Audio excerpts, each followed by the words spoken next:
All right, for those of you out in internet land, we're working on 502 Sarrazin, I'm guessing that's the way you say it, loop in Georgetown, Reserve at Berry Creek. And then you'll also want to pull up wcad.org. It is an active listing, yes.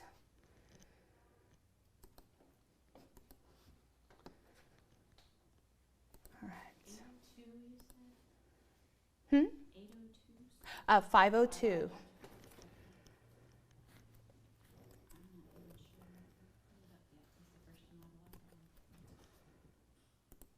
There's a search bar right at the very top.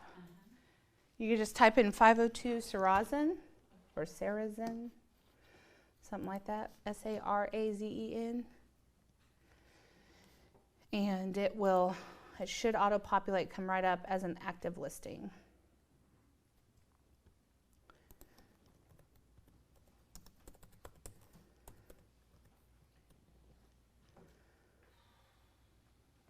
And I'm going to print the MLS sheet for y'all that are here in the room so we can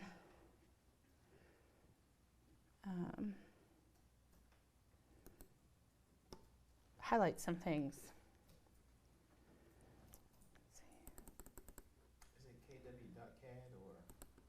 WCAD, WCAD.org.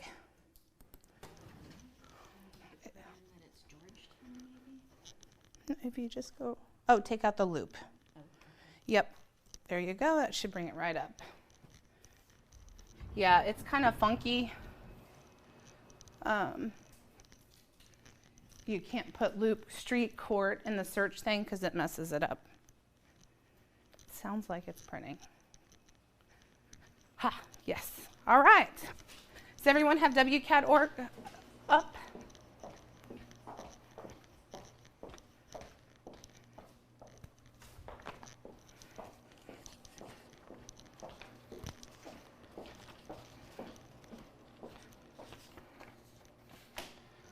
All right, here you are. You're welcome. Here you are.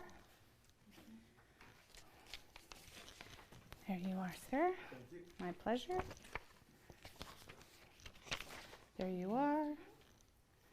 So it's actually, when you texted me the other night, Jill, it was actually CTX MLS that has input. Up here is add edit.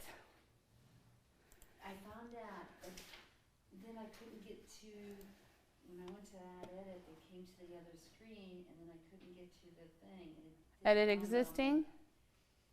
No? It dawned on me that those words underneath that you could click on them. Oh. Yeah. I just thought it was titles of lists. Sure. I'm not a clicking type of. That's okay. It is what it is. I'm glad you found it. I'm used to doing all that clicking. That's okay. All right. So you should have two forms. You should have your MLS listing and then your CMA guidelines that we're going to kind of go over today. So the first thing I want to do before we even really look at the MLS is to look at the MLS sheet. So before we actually dig deep, I'm going to ask about really what would you ask your seller before you go on a listing appointment. What would you ask the seller about the property that will help you do your market analysis? What are some questions? Okay, so beds, bath, square foot. Any extra features?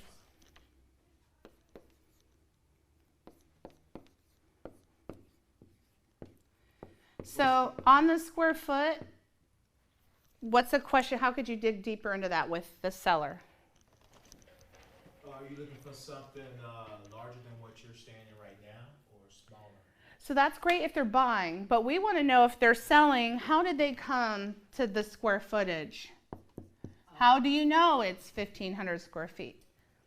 Well, because the builder said it's 1,500 square feet, or our appraisal said it's 1,500 square feet, right? So you want to dig into that. Okay, features. And then when you say features, let me make sure this is on. It is. Okay, when you say features, what are we asking? Are we asking have they done updates or upgrades? Updates, anything unique about the property or the house that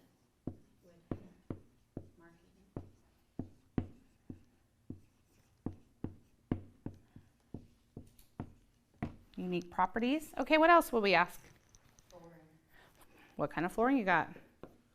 Hopefully they'll share with you here, but So this is a phone conversation. this is a phone conversation. Okay. So in the listing boot camp, you'll learn that you should do a pre-listing phone call. And on that pre-listing phone call, you're going to ask about 20 to 40 questions, depending on how you choose to do it. And a lot of them are going to include these things. And the reason why is because of this class here. We've got to know where they're at with these factors before we can really price their house.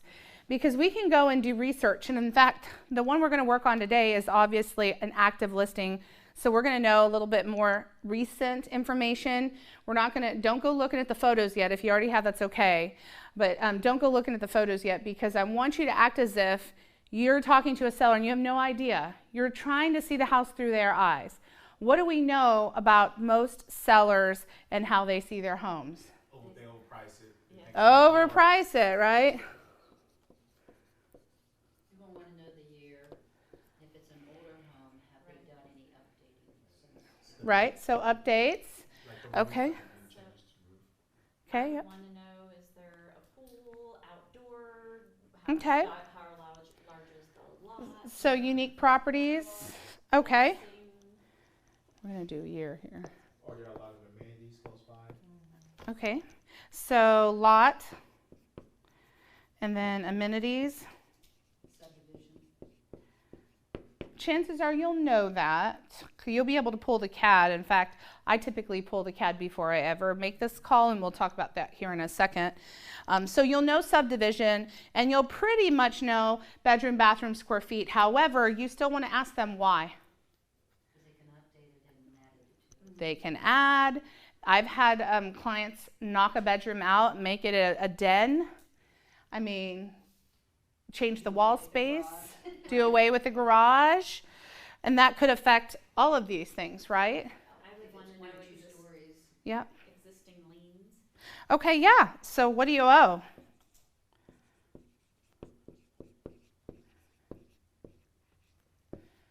You're going to ask this twice. You're going to ask this in this phone call, and you're going to ask this at the listing presentation when you do the paperwork.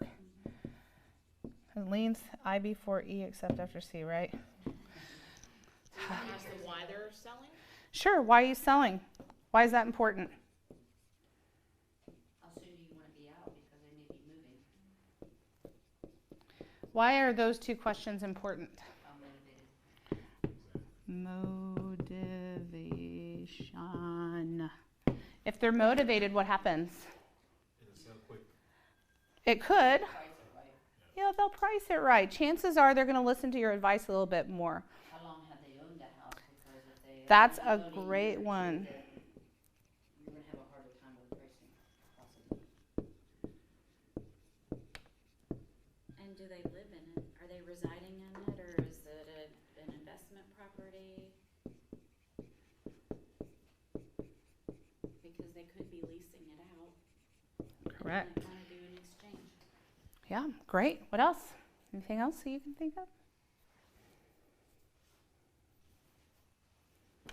How's the neighborhood, the actual area? So you get their perspective on it before you actually go to the neighborhood. Okay, so that's a gray area when you ask the question, because you can't market the neighborhood in that way. Because a neighborhood, so let me put it this way. When people ask me, how safe is this neighborhood? That's pretty much a question you're going to get a lot. Okay. And I say, well, that depends, because safety is in the eye of the beholder. I mean, I grew up in the inner city of Fresno, California. My idea of a safe neighborhood might be different, because I see a lot of people concerned about their neighborhoods here in Texas, and Right. they should go stay a night where I lived, right? So there's a way that they can check those things out. Through the DPS website, they can check out the sex offender registry. They can check out statistics if they'd like to, if they have a concern over what the median household is in that area in terms of what they're making and whatever, the demographics. And those are things we can't talk to. So we can't answer how safe is that neighborhood. So we can say, what do you love about your neighborhood, which would fit here in amenities, and that is where you want to come from with that question. What do you love about your neighborhood? Right? So some of them are going to say, oh my gosh, the HOA does parties every quarter. It's really cool because we get to know our neighbors. Great. That is an asset. That's something that you can talk about. HOA has parties every quarter, right? We love the fact that from our house you can walk to the pool or to the tennis courts or to blah, blah, blah, right? So those things are great to ask. What we don't want to know is anything having to do with how much they like their neighbors and why or why not they don't like their neighbors. Because as soon as they start mentioning that, you have to stop the conversation because it's a fair housing violation. So, okay, I've had it happen, and you have to just kind of say, hey, you know what? I understand your feelings, and we can't talk about that, so we're going to move on. What is your favorite part of your neighborhood? All right. So, any other questions you think to ask? All right, cool. We'll start from there. I'm going to put this over here so we can look at this as we're highlighting things. So two of the things that I do when I first start my CMA is I pull up WCAD and I pull up the MLS just like we've done already. And I kind of Google or search this address in both WCAD as well as the MLS. What I want to know from WCAD is the tax records. So we'll pull those in a second. And that's going to tell me a lot of information on what the taxes are in the neighborhood, what square footage is that the tax records have. It's not necessarily exactly what it is or what the owners think it is. But I want to know, what does the county think everything is in this house, right? And what am I going to have to get clarity on if the homeowner says otherwise? And I'm going to pull up the MLS because I want to know, when did they purchase the house? Now, sometimes you're not going to find it on the MLS. Could have been that it was a new build and the builder didn't put the sale on the MLS, and that's okay. It's just you're not going to have anything to go off of before you make this call. So you're going to ask probably more in-depth questions. The other thing I want to know is if they did, let's say they bought the house 2 years ago, I want to kind of see what it looked like 2 years ago. And I'm going to say, okay, well, it looks like this house was remodeled when they bought it. So if they're telling me, well, we remodeled the bathroom, remodeled the backyard, and I'm looking at the pictures, and the bathroom in the picture's been remodeled, and the bathroom in the backyard, or the backyard's been remodeled, you know, maybe they put in a kitchen or something, and I hear these people, and the sellers are telling me that that's work that's been done. Now I know when I talk to them, I can say, I've noticed from previous pictures on the MLS that there were a lot of updates when you purchased the home. Have you done anything else to the property? And can you produce receipts so that if we had to figure out what you've spent and if we're going to be able to get that back and how much of it can we get back, will you have those, right? So you're really just trying to get clarity around it, because like y'all, as a realtor, I'm going to go in as a buyer's agent and look to see what the past looked like. And so if the new listing is, you know, $30,000 more than what it was 2 years ago and the pictures are the same, I'm going to go, okay, first of all, is it going to appraise? And second of all, what have they done to the property? Why are they trying to get $30,000 more, right? So we want to know those things ahead of time. So let's look at your MLS sheet. We're going to highlight some things here real quick. So we're going to highlight, the first thing is like we had talked about with bedrooms, bathrooms, square footage. Those are the first things we'll highlight. So we'll highlight bedrooms, bathrooms, and then the square footage. I see it at 3122. And notice that says owner, not tax record, not appraiser. So that says owner. And then there's the year built. So I'm going to highlight that. How we doing? We doing okay? Okay. Do you need a highlighter? So I can go. Okay.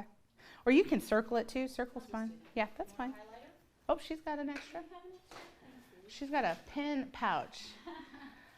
I absolutely am not surprised. Absolutely. I love it. All right, so we're highlighting bedrooms, bathrooms, square footage, and year built. And then we're going to roll on down to this area here. I'll highlight it to show you. just this top little section where it gives you all the stuff, right? Starts with garage. So we want to highlight anything that looks like an upgrade or a bonus. So it has a 3 garage, which is nice. And it's got a side entry, which a lot of people really like, meaning you can't see the garage door at the front of the house. It's hidden typically by windows or a wall. And then I kind of scroll on down. It says lot description. It's interior, so that's nothing fancy. I'm not going to highlight it.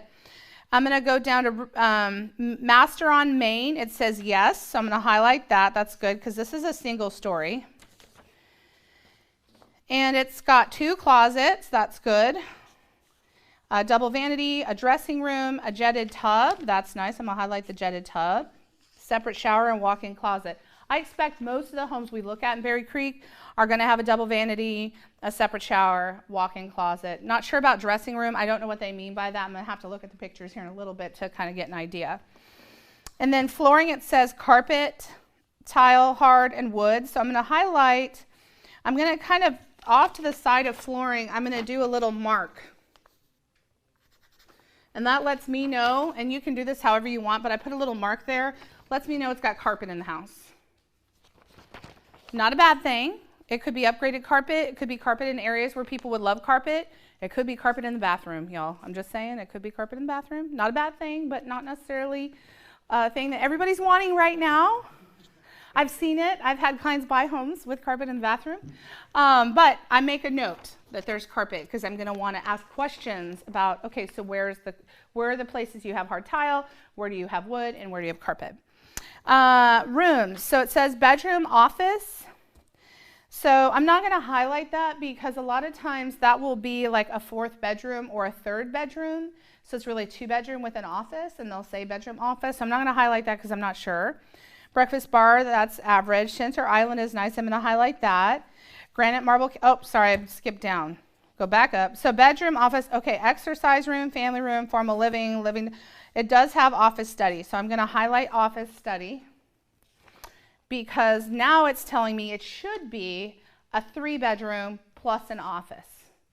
Okay, which is actually, it's a great benefit to have that. If you don't have 4th bedroom, then 3 with an office is great. It's marketable, right? Not that a 3-bedroom by itself is not, but most people want at least a 3 and an office in this area. So I will highlight that. And then I'm going to ask the seller when I make the phone call, so you have 3 bedrooms and a dedicated office, is that correct? Well, we have 4 bedrooms, but 1 could be an office. Okay, well, I'm going to market it as 4 bedrooms and then bedroom/office, so they know that 4th one could be a bedroom or it could be an office. Does that make sense? Mm-hmm. I know it's kind of muddy, but it because when you're marketing something, you have to market to the biggest pool of buyers. And most buyers right now who want a single story with 3 bedrooms need that extra office space. Because without it, it's a little tight. And in a 3,000 square foot home, I would expect they have at least a 4th bedroom or an office space. All right, so moving down to the kitchen, breakfast area, breakfast bar. Center island is one I highlighted. Granite marble countertops. I'm going to highlight it, although I expect in Berry Creek most homes will have that. It says appliances, equipment. The next one down, built-in ovens. That's a bonus. Cooktop gas. Most people love that. Dishwasher, disposal, downdraft. I'm going to go ahead and put that in. That means over the cooktop, it pulls the draft down. Microwave oven, not going to highlight. Single oven, not going to highlight. Water heater, gas, not going to highlight. Interior built-in bookcases, that's an upgrade. Built-in entertainment center. I'm not going to highlight that because that could be bad or good depending on what it looks like. I don't know about y'all, but I have a pretty big TV. I have like a 70-inch TV at home. It doesn't fit in most of those entertainment centers. So for me, it's not a bonus. For me, it would be a hassle and a half, and I would negotiate it to be pulled out if it doesn't fit my TV, right? So really be aware of the thinking points. So high ceilings, that's good. In-law plan, wired for security. View, no view. Exterior, it's got gutters, that's nice. Amenities, clubhouse, cluster mailbox, golf course private, playground, pool, community, underground utilities. I'm not going to highlight any of those things because that's standard for the entire neighborhood. And then down under the next little section where it says heat, AC, so those are utilities. I'm looking for things like, is it in a mud district, a water district that's going to cost more tax? And it doesn't seem to be based off of this MLS. Then it is in an HOA, obviously. It's $72 annually. I would want to look at that. I'm not sure if that's quite correct. $72 annually, maybe monthly. I don't know. I'll have to look into that. And those are the aha things. I'm like, when I'm marketing, we got to make sure our numbers are right, right? So, and it may be, but I don't know.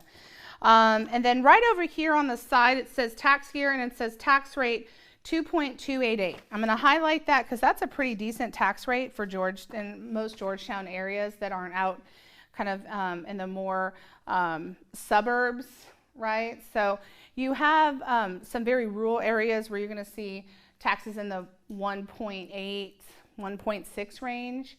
But 2.28, that's fairly in city, is pretty good, all right?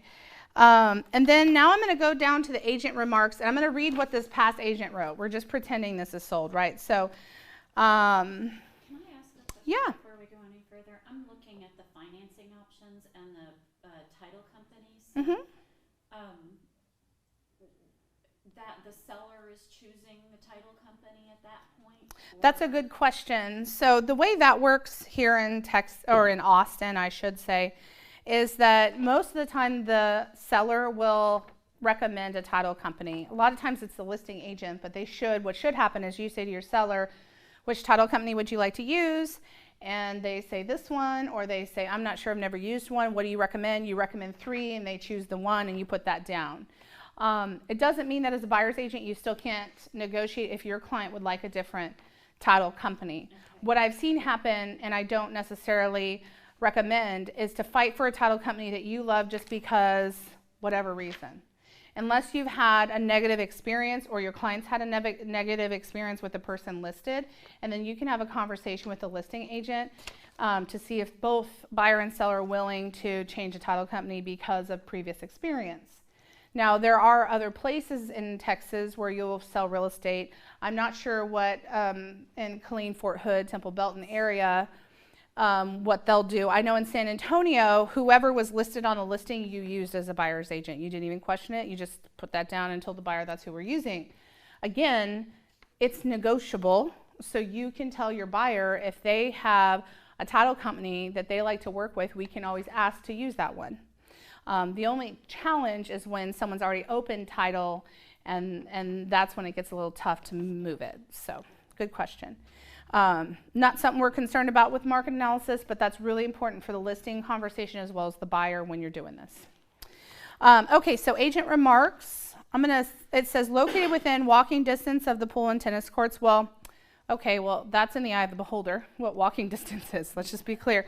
Okay, so 3 bedroom, 3 full bathrooms. So that's good. 3 full baths, not a half. I'm going to highlight that. Fenced 0.48 acres. Let's go ahead and go back up to the top and highlight the 0.48 acres. That's important. 42-inch cabinets. Spacious laundry room with sink. I'm going to highlight that because that's a bonus feature. Master bedroom with flex space. Secondary bedrooms are large with walk-in closets, tall ceilings, 3-car garage. Nothing else really that needs to happen. All right, so this is pretty much what your paper is going to look like.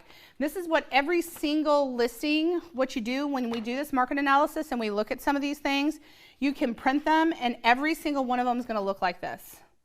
And this is what you're going to show to your clients when you go to your listing appointment.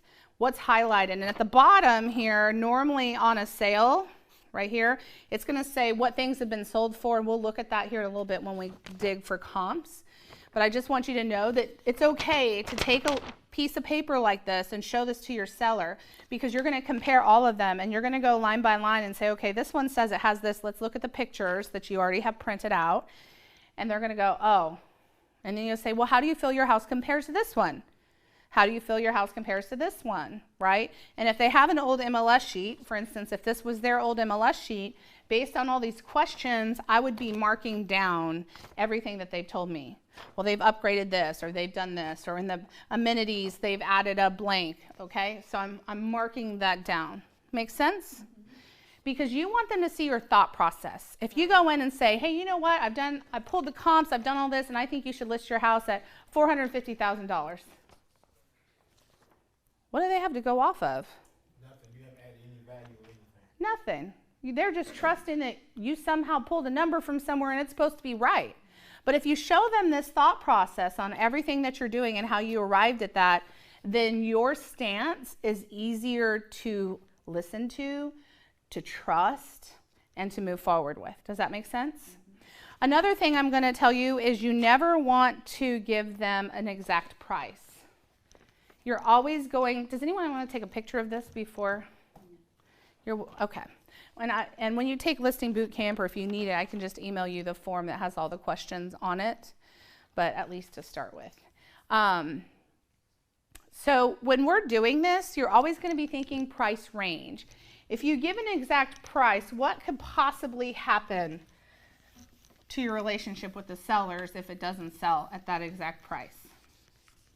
If the price is too low, then they're not going to want to work with you. Okay, that's one thing. Yeah. So it could sway their emotions if they want to deal with you or not. Exactly. If they've spoken to previous agents that's giving them high prices for their property. Right. That's a great one. Absolutely. If they don't trust, if they think you're trying to give away the farm and they don't know why, yeah. And they feel like what? If you give them an exact price, what do they feel like you're doing? You're telling them what to do. Does anybody like to be told what to do? Anybody in this room like to be told what to do? Didn't think so. We're realtors, right? You want to give them options. That's right. You want to make it feel like they have a dog in the fight, like it's their decision, because guess what, y'all? It's their decision. It's their decision. The only decision you have is whether you take the listing or not, right? So always give a range. How far a range? 5,000 range? 10,000? That's a good question. We're going to talk about that today because it depends on the property. Sometimes, $50,000 range. huh? Mine was like a $50,000 to $80,000 range. That's a big range, which tells me that there's a lot of factors that were unclear on the price. Since it came down $225,000 on it. Well, there's that. There's that. There's that. All right, so the first thing, like I discussed, and I'm going to plus this up here once I search it, so give me just a minute. I'm going to go over to WCAT. I'm going to pull the tax record so we can talk about that. Is this in your way? Okay. I'm probably in your way, but I'll move, I promise. 502 Sarah Zen. All right. So we're going to just open this up. And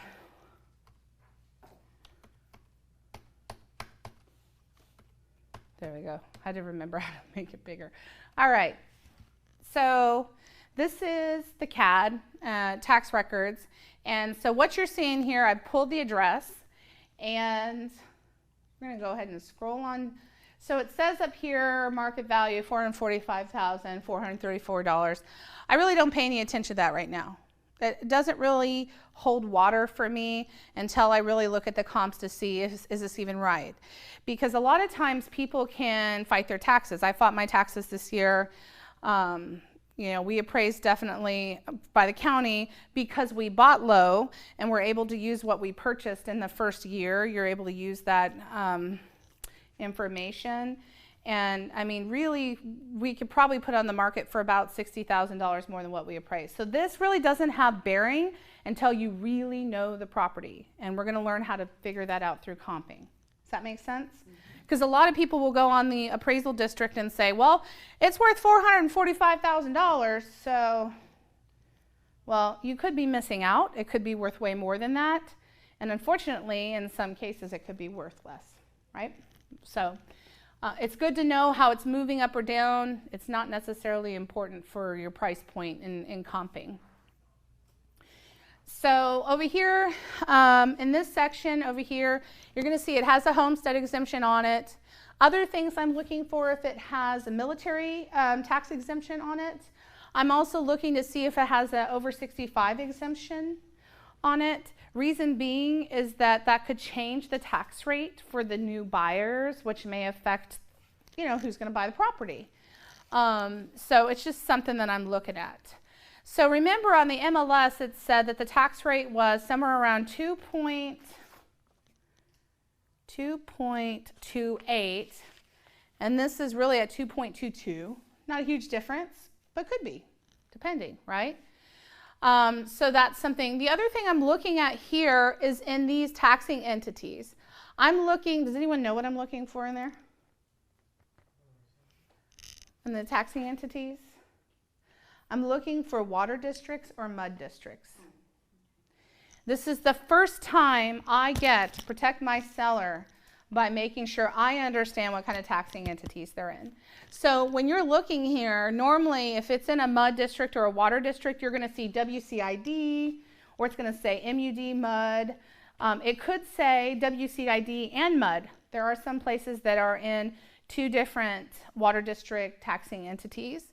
You might even see, if you're in Georgetown Village area, and there's a couple others, it say PID.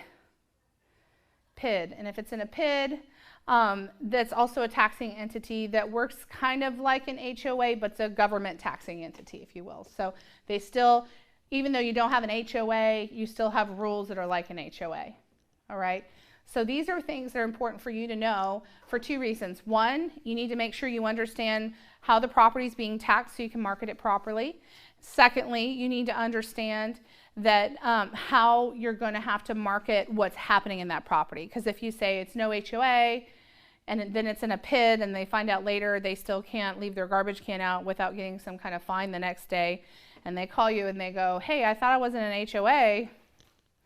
Whoops, well, you're in a PID, but you're not in an HOA, but they're really kind of the same thing, but they're different. I don't even know how to explain it to you because you're a client, you don't really understand. All you care about is the fact that now you're getting a violation for $50 on your trash can, right? And that's the one thing they wanted to avoid. So being aware of those things and asking questions. I see you're in a mud district. Have you ever, do you have any questions about that? Did you know you're in a mud district? Did you know you're paying additional taxes on that? And this is something we're going to have to notify the buyer of before we go under contract. So just FYI, I'm going to provide you a sheet. We're going to talk about it, okay? So this is your first stop. You're gathering information. You're researching just like you were if you were a biochemist and you're trying to find a cure, right? You're going to dig as much as you possibly can for this listing as anybody else would in their job that entailed research. Because to the seller, it's their investment. It's really important, okay? So we've looked there. We see the tax rate differs from the past MLS listing.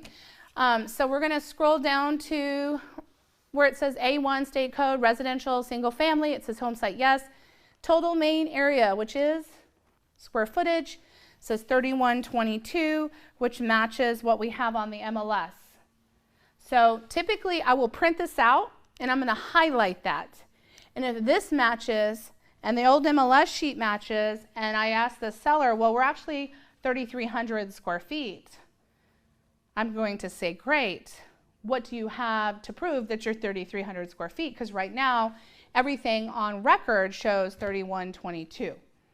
And when you're $100 or more a square foot, or even just a little less, it makes 150 square feet makes a huge difference, right, in price. So we just want to make sure that when we're marketing this, we market it right. I would rather under-market it and the buyers be happy with it being, 5 to 10 feet square foot higher, or rather than over-marketing it and the buyers feel like they overpaid for something if they're only looking at square footage. Does that make sense? Any question on that? Yes, if there is a difference because they put a bonus room over a garage, or they put the garage as part of the house, and you have that, you just take, not only you see it when you get out there, but you have to have proof to enter it into the county. Up north, we have to have the permits. It's got to be all permitted. It has to be authorized, the whole 9 yards. Is that the same here? You're going to find a lot of people do things unpermitted here, and so that's a question you need to ask, was this permitted? And just because it was permitted and it's built in, depending on how it's built in, an appraiser might view it differently and still appraise it without that square footage. So in that case, I would ask them if they had a recent refinance or an appraisal or a measurement done on the property, and might even suggest that they could get it. If they're really concerned about it, they could get it measured before we list it, so we have a better understanding and some kind of written documentation of the new square footage. Here's the challenge though, just like inspectors, just like lenders, appraisers don't always see eye to eye on something. There's no, this is exactly it. It's very gray in how they work. So if they walk in, you'll see some appraisers who will give square footage to an area, let's say an enclosed garage, that has air conditioning. You'll see some that don't. You'll see some that give it to garages that don't have air conditioning. You'll see most that don't.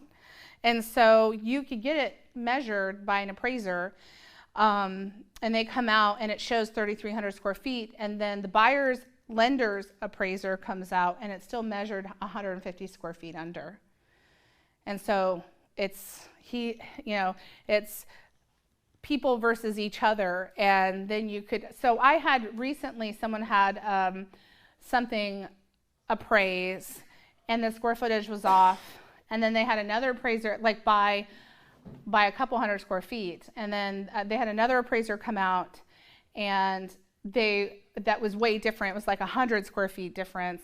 They had another appraiser come out. It was like little less than 100, but not exactly at. So who's right? Nobody matched anybody else's. Every single person measured it differently. And so at that point, and this is why when I do a market analysis, I don't necessarily look at price per square foot till the very end.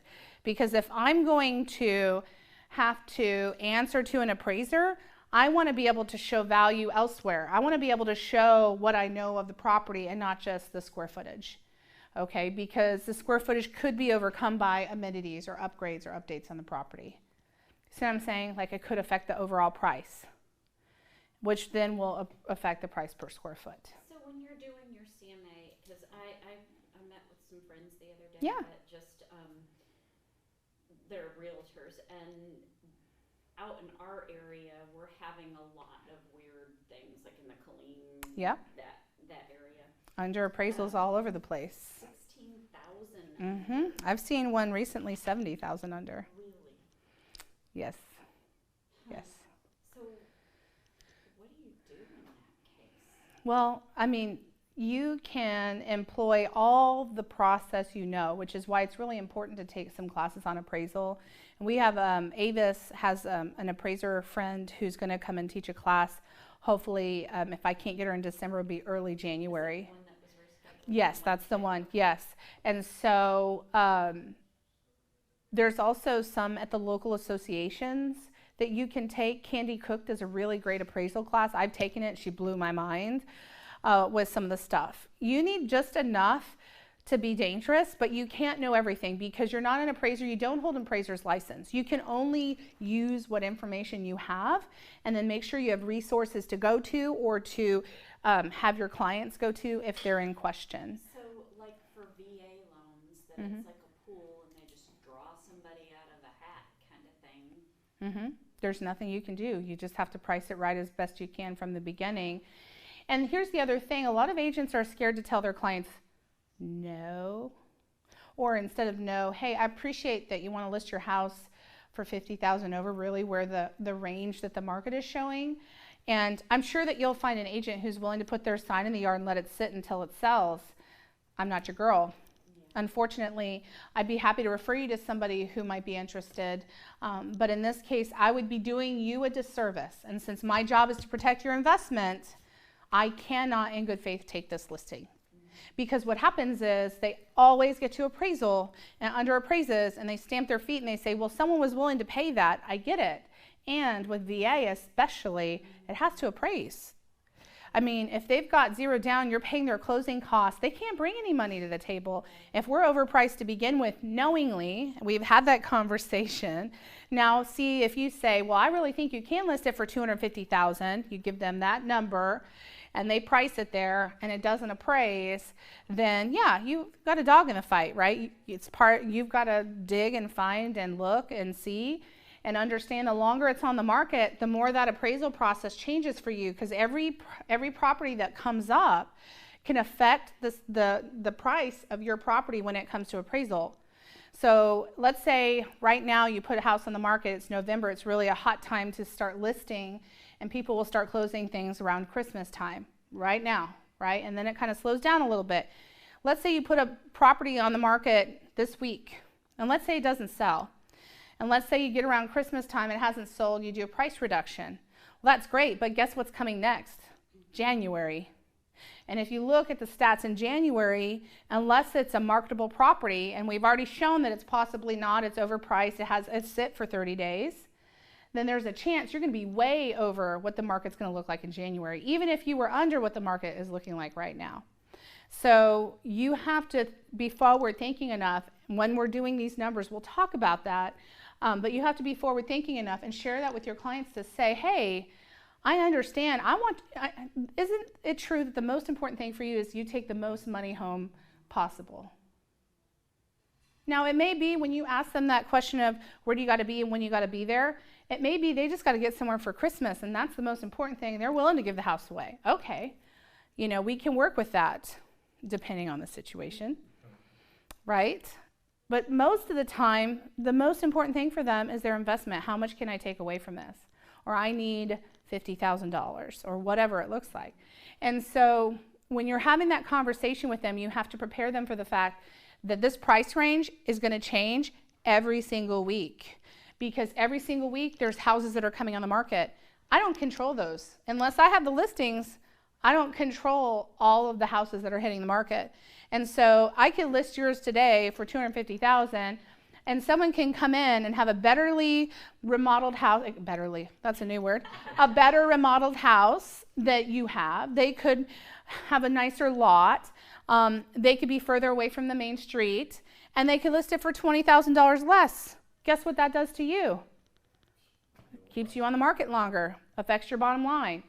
We have no control. So the only control that we have today is to price it right and get it sold. Because every day that it sits on the market, we risk somebody coming in and underpricing and messing up your bottom line. Does that make sense?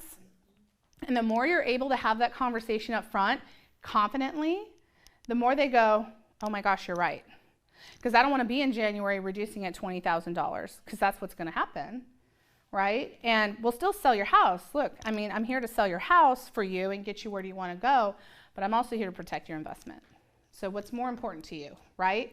$10,000 now or $20,000 in January? Now you've paid an extra 60 days of mortgage, you've paid an extra 60 days of taxes, water bills, electricity, let's add it up. What's most important to you, right? Does that make sense? Yes. All right, cool. All right, so we've seen square footage matches. We're going to roll down to the value. History is what it says here. I'm just looking to see what's happening in this. Again, sometimes people fight their taxes, sometimes they don't, and you'll see that structure. But I just kind of want to know, is the market doing better or worse than it was the last 2 years? So 2014, it was overall, we're going to go here market. It was 366. Then went to 403. Then it went to 439. Then last year before, it dropped down to 420. And now it's back up to 426. So now, don't get me wrong, 2015 was probably one of the best years since I've been in the industry. It was fast, things were moving, it didn't matter. People were just buying stuff. They had the money, they were willing. The market has definitely shifted since then. And you could see that just in this 1 year, almost a $20,000 drop, right? The other sign of this, and this could be different in every neighborhood, supply and demand, right? In Berry Creek, we know that there's always a lot of supply. People are moving in and out of that place like crazy, and there's typically a lot of homes on the market. 2015, that wasn't the case. There was less supply. So this could also be a supply and demand situation. Make sense? Why are they moving in and out of that neighborhood? It's just a popular neighborhood. I'd like to say that there are some neighborhoods that I feel like are pass-through neighborhoods. Some people move to Berry Creek and retire and they're there, or some people move like when they're in their mid-family or whatever, where they want a large home because there's so many huge homes in Berry Creek. You can open that, you're not affecting nothing. There's so many large homes in Berry Creek that, you have to really want to live there. Now there's parts of Berry Creek that have smaller. So you have some people where they moved in because they wanted the large home for whatever reason, and then they're downsizing for whatever reason, and they can still live within Berry Creek because they have that. The other thing is people think they want to live out in Berry Creek, and then they realize what a drive it is for a lot of time. You know, if you're having to drive into Round Rock or even Austin. A lot of people who move into Berry Creek also drive up north that serve in the military or work on some kind of contracting position, and they don't necessarily want to live anywhere in between. They like living on the golf course, that kind of thing. And they move there and they go, well, it's a longer drive than I expected, and so then they move out, right? So it's a range. You also have a lot of executives that live around here, people who fly, so it's a little closer to the Georgetown airport without being in Serenata. They're newer homes. Some of Serenatas aren't as new, so you have to, you know, put some elbow grease into them. Mature lots, they're larger lots. A lot of times people love them until they don't, and they're like, I don't want to take care of this anymore, and then they move. So you have a lot of that happening all the time. So, and truthfully, a lot of people move around within Berry Creek as well. And then there are some neighborhoods like Round Rock, Sonoma is like that. Dell is right there, and so Dell's bought a lot of those to lease out to their contractors or their people that are on a 2-year contract, and then they'll live in the neighborhood. It's kind of a pass-through. They're really huge homes, so you know, people go from really small homes into these big homes, and then they turn out to hate the big home, and they go back to something more manageable. So you see that a lot in those neighborhoods. Good question. All right, and then it shows you some sales history. So I know that this was sold in 2015. So these people bought this house in 2015, right? And so what does that also potentially tell me about this property? Let me know the turnover rate for that property. Yeah, that's a good one. What else? What did I just tell you? What happened in 2015? Good buying market. It's a good seller's market, which means chances are they did what? They might have overpaid for this property. So when I go to have that phone conversation with them and I ask them how much they would like to sell their home for and how they arrived at that, don't you think it's going to play a part, the fact that there was a $20,000 drop in the tax roll valuation from the time they bought it to the next year? And we're only up $6,000, so that's still $14,000 under what it potentially was valued at. Now, I will tell you, if you look at 2019, so it went from 426, and what did we see it at? 445. Right? So now it's gone back up, right? So, all right. Which is good. It's good. That's showing that maybe there's supply and demand there.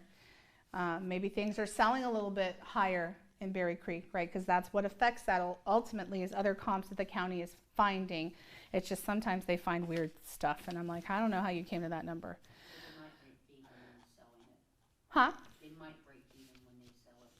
Well, it depends. It depends because I don't know what this was when they bought it. If they've done a ton of upgrades, which chances are, looking at the age of the home, it could have been, but there's a good chance they bought it like this. And so there's a chance, yes. Depends. And who knows? They may be willing to take a hit. They may have to move. When you have a family that's PCSing, as you've just learned in your MRP designation, when somebody's making a move and they have to, your two choices are, if I can't sell it for a profit, I either have to sell it and take the hit or I have to lease it out, you know? And not everybody wants to property manage something. So sometimes you end up taking the hit, unfortunately. Usually at that price, if a home not going to lease it out and break even either. You can. In this area, you can. Yeah. I've leased out properties that have gone for $5,000 plus a month. And a lot of times, not this situation, obviously, because they've only owned it for 3 years, but a lot of times they've been owned a little longer or they've been leased out longer. And I'm telling you, those people that come in with 2 or 3 year tech company contracts, it's easy to lease out because their company is paying for it. And so it's real easy, or they're getting, you know, decent income so they can pay for it. And they also, just because they have a 2-year contract doesn't mean they want to lease an apartment. They still, a lot of executives who are coming in, like you have the military, what's it called? I'm having a brain malfunction that's coming in. Army Futures Command? Yes, Futures Command is coming in. We've got leaders from all over the world coming in and moving into the area for that. And not everyone wants to go in and buy a house and trust that they're going to love their job. So they'll lease. And if you're going to have Christmas parties, you know, it's about feeling at a certain level, right? And so a lot of times they'll lease a nice house because they don't want to lease an apartment. It's not bad to lease an apartment. I leased an apartment before. I'd spend $5,000 on a lease, but that's just me. Maybe if I was making $600,000 a year, it'd be different. We'll talk then, but you know. So it depends. We never want to assume, but yes, you can lease them, but you're also going to want to do comps. So if you have a conversation over the phone and they say, well, Kriston, really, if we can't sell for at least $1,000 profit after we pay everything, then we'll lease it. Okay, great. I know that over the phone, so what else am I going to do? I'm going to pull comps for leases. How long did leases in this price range sit on the market? How long were they leased for? What's the turnover? What's going to be the cost per month? Normally it's 8 to 10% to the property management company, because chances are these people aren't managing their own properties. And if they are, what does that look like and what's the cost to them? And we do no property management. No property management. Yes. Yeah. Yep. All right. Okay, so now we're going to go back and we're going to start comping this, because I could talk to y'all forever about prepping this. But do you guys feel confident and understanding how to just get started with that part of the process? Okay. So now of course. Now we're going to do comps. So I'm going to go back and I'm just going to go up to search. It's okay whether you're on CTX MLS or Actress. They both look fairly similar. There are some differences. For instance, on CTX MLS, it might say O, or what's another one it might say? So it'll say active. It won't have active contingent. It'll say O, which is option period. Let me see what you got over here. So pending with option, click that. Click under contract, click sold. Did you get that? Over on the side, go back up and click search. Residential. Yeah, you can go press click. Quick, perfect. And then you'll check on pending with option over on the left-hand side. Where we at? Right there. Okay. Pending with option.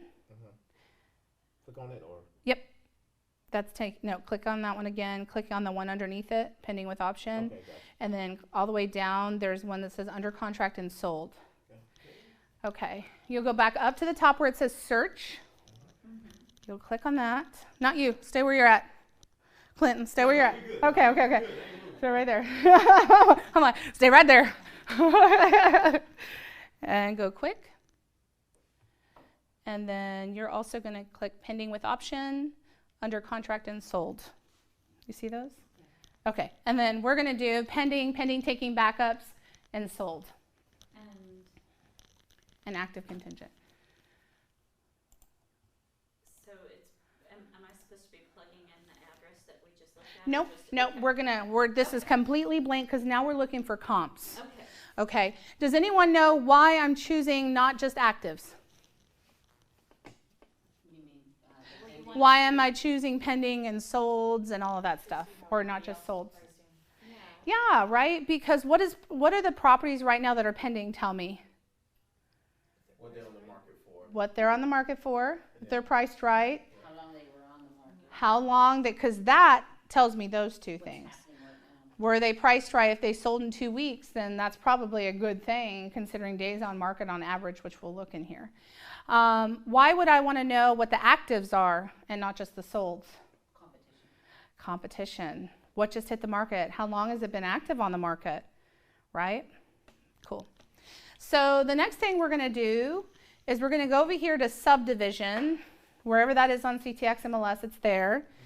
And then this one is at the reserve. So we're going to do reserve at Berry Creek. Or I'm just going to say reserve Berry Creek. And I want to see, it didn't like that. Never mind. Reserve at.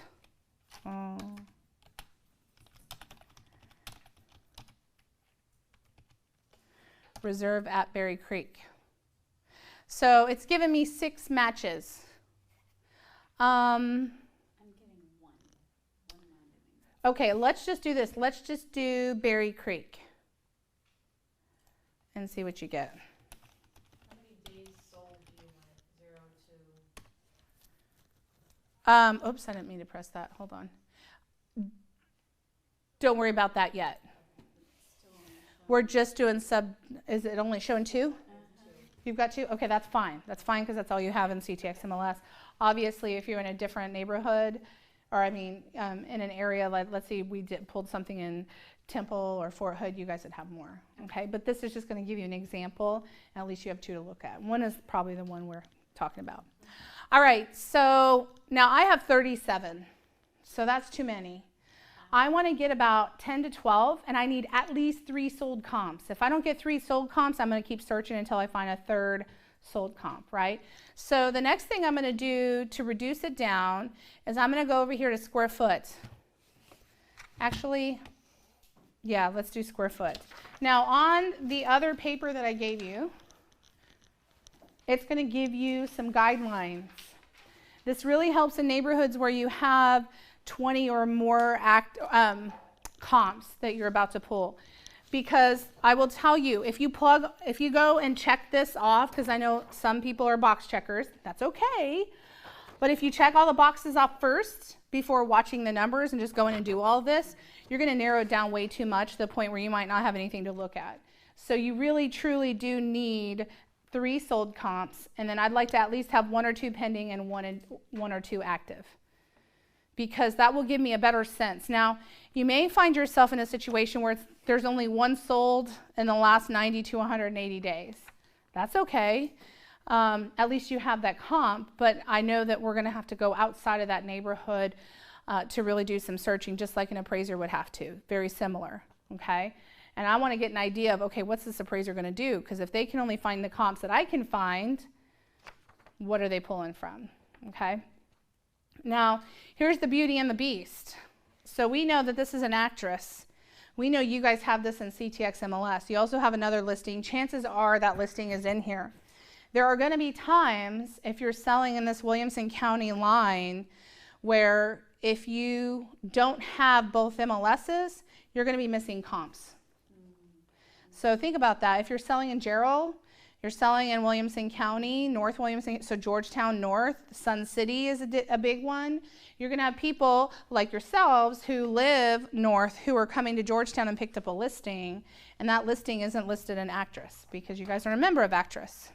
Now, I will tell you, if you're listing in this area and you're not a member of Actress, then you don't have competency in this area. So you shouldn't be listing in this area because you can't properly protect the fiduciary responsibility to the seller because you don't have all the information.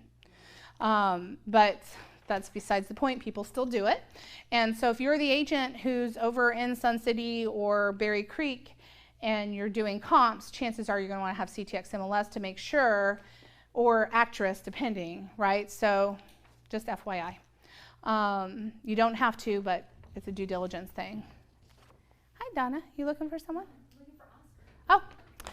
Oh. Okay. So, all right. So total square foot. So this one was 3122. I'm going to go 2,700. So really you could do 10% less or 10% more. So I'm going to go 2,700 to 3,500 because I'm going to count it as like almost 3,200 square feet since it's kind of right in the middle, 3122. It's closer. That pulls me down to 14, and that's more than enough for me.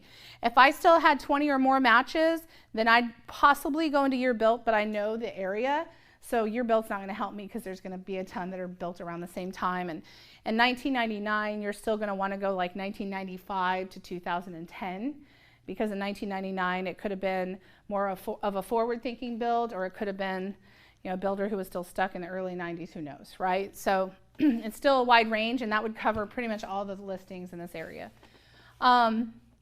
Something else that you would do is acreage. So if you have a property, so this one's about almost half an acre, which is really nice lot, right? So you could pull something like, you wouldn't want something that has like a 0.15 acre. It would be hard to comp because it doesn't have any land. Whereas you also wouldn't want to match this one to 2 acres. But it could be matched from 0.25 acres because 0.25, depending on the size of the home on it, could feel large, all the way up to an acre, right? To give you a range. Does that make sense? Yeah. And if you, if No matches now. oh, you don't? Okay, so go ahead and pull out the square footage and just use what you have because 2 is fine. Okay. All right, so I'm going to pull results and see what I have. And I'm going to start by lining everything up by square foot because I just want to see, that's just how my brain works. You can do it however you want to do it, but my brain, I like to have it listed by square foot. So because if I did it by price, then okay, price is great, but a lot of times you're going to have some that are smaller listed at a higher price than some that are bigger that are listed at a low price, and I'm going to want to figure out why. Okay? So it's easier for me to pick really where I need to be. The other thing I'm looking at is to make sure I have the 3 solds, and right now so far I have 1, 2, 3, 4, 5 solds. I have more than enough actives and I have 2 pending taking backups. So depending on how the other things rate against it, this is going to be perfect. Any questions? I know you guys don't have this, and that's okay. What do you have? Are they both active, or is one sold? I only have one. Both are in Berry Creek? But you guys had the other one that was active. What are the addresses? 30221 Briarcrest and 30215 Oak Tree. Is that what you have? No, I have 513 Champions Drive. And you're on Central Texas too? Yes. Okay. Y'all go back to criteria. Let's look. Do you have what I have? I have what you Okay, have. perfect. I have both. Okay. So that is so weird. You want me to team Click up with somebody? results. We might They were like way off with the square foot. Yeah, they're like They were like 1,000 square Yeah. foot difference. what was? the 2 that came up. Yeah. Oh, One was 1825 and the other Yeah. one was 3075. Briarcrest 3221. That's so this is exactly what I'm talking about. Can you click on that 3221 Briarcrest? What's the square footage on that? That's why I don't have it, probably. Scroll down. That's the one that's 1825. Yeah. Okay, that's why I don't have it. Okay. Go back to the other one. Yeah, you. Why don't we have the active one? I don't understand why we don't have the 502. Let me look at something. Did I not click active? You did though. Active is automatically. Somebody doesn't have actors. Did they just pull not it- even doing any Did they pull CTFs. it off the market already? Do an asterisk on each side of Berry Creek. See what you get. What does that do? Kriston, you may have a one that just doesn't belong to actress and they just Oh, I got listed two it under now. the CTFs. No, we had it earlier. Now you have 9. Okay, let's look and see what that looks like. I have 2 now. That's very. Is the 502 Sarazen in there? No, I have 510 No. Sarah's on loop. Yeah, I have 510, Mhm. but 502 is still not on there. Okay. I mean, what are you gonna do? I mean, they found it earlier though. They all had it. So at this point, we could go back and probably go to put in the square footage now. So we have. No, I would leave it at this. Okay. Yeah, anything under like 15, I would just go ahead and leave because now we're going to be nitpicky. And if you reduce it too much, because really I want you all to think about doing a market analysis like this. The more you know, the more complete and confident you're going to be in suggesting a price range. So it's okay if it's a little out of the square footage. If it's, let's say it's it's priced close to another one that sold that was 1,000 square feet higher, you want to know. And if you don't ever look at that, you count it out, then you're not going to be able to use that as an example. Okay? All right, so I'm going to go over some of them. You guys may or may not have them. I'm going to start with, so obviously we're at 3122. The one that matches, the sold that matches is right here, the 29022 Meadow Greens Drive. I don't know if y'all have that one. It's okay if you don't. So I'm going to look at this because this one matches the square footage that we're at. It's 3127. Now, one thing that you didn't see me do is I didn't take out 2 stories for a reason, because typically I know that a single story in this area sells somewhat better than a 2-story, because I know a lot of people like to downsize and they don't want the upstairs anymore. So this kind of gives me an idea. However, already I'm kind of like, ugh, this is really low, right? So, but let me take a look at least. So this is a 4-bedroom, 3.5 bath, 2-story, built in 1994, much older than ours. It only has half the acreage that ours does at 0.22 or 0.23, right? It does have a three-car garage, which is a bonus, but it's front entry, so obviously it gives a different look to the house as well. The other thing, this is in Berry Creek and not in the reserve, and those homes the reserve are looked at a little differently in terms of price points, so that's another reason why this is probably a little lower. But what I really want to see is all of these details. Remember this little section we looked at? I want to see how it compares.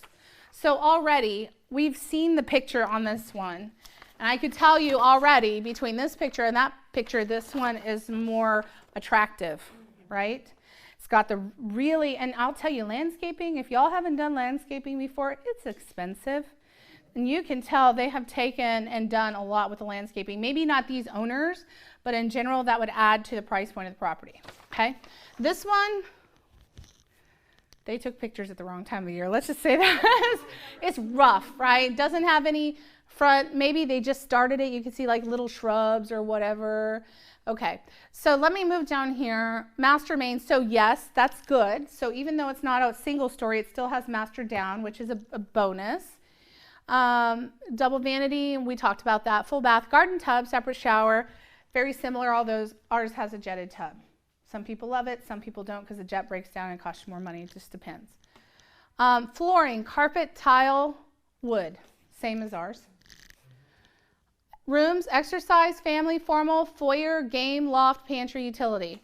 Other than the loft, because it's a 2-story, very similar to ours. The only difference is office, but they do have a 4-bed, and we have a 3+ office so far that we know. So it's not necessarily looking great, right? Already. Other than location and landscaping, so far they're very similar in amenities. Kitchen, so it's got a breakfast area, breakfast bar, center island, walk-in pantry. What does it not mention?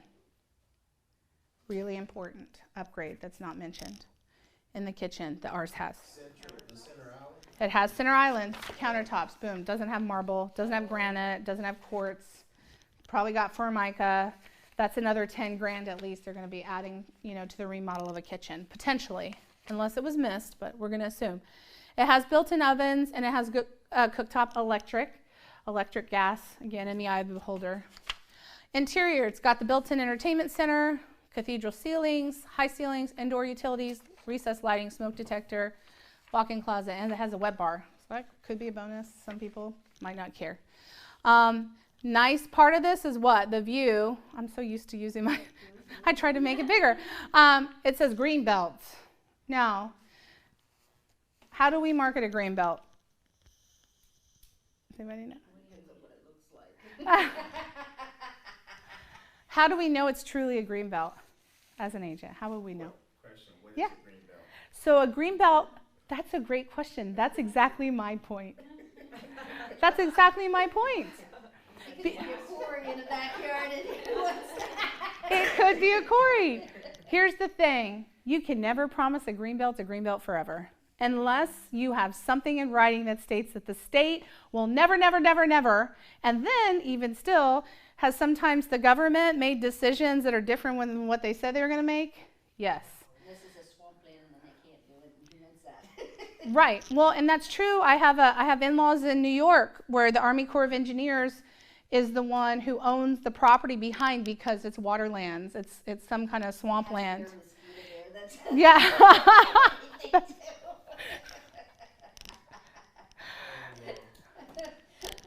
All right, on the nose. Okay. So yes, Greenbelt, if your seller says it's a Greenbelt, you can put it on there, but what I don't want you doing is going, this has been a family farm for 250 years and it will never, I mean, they're staying there forever.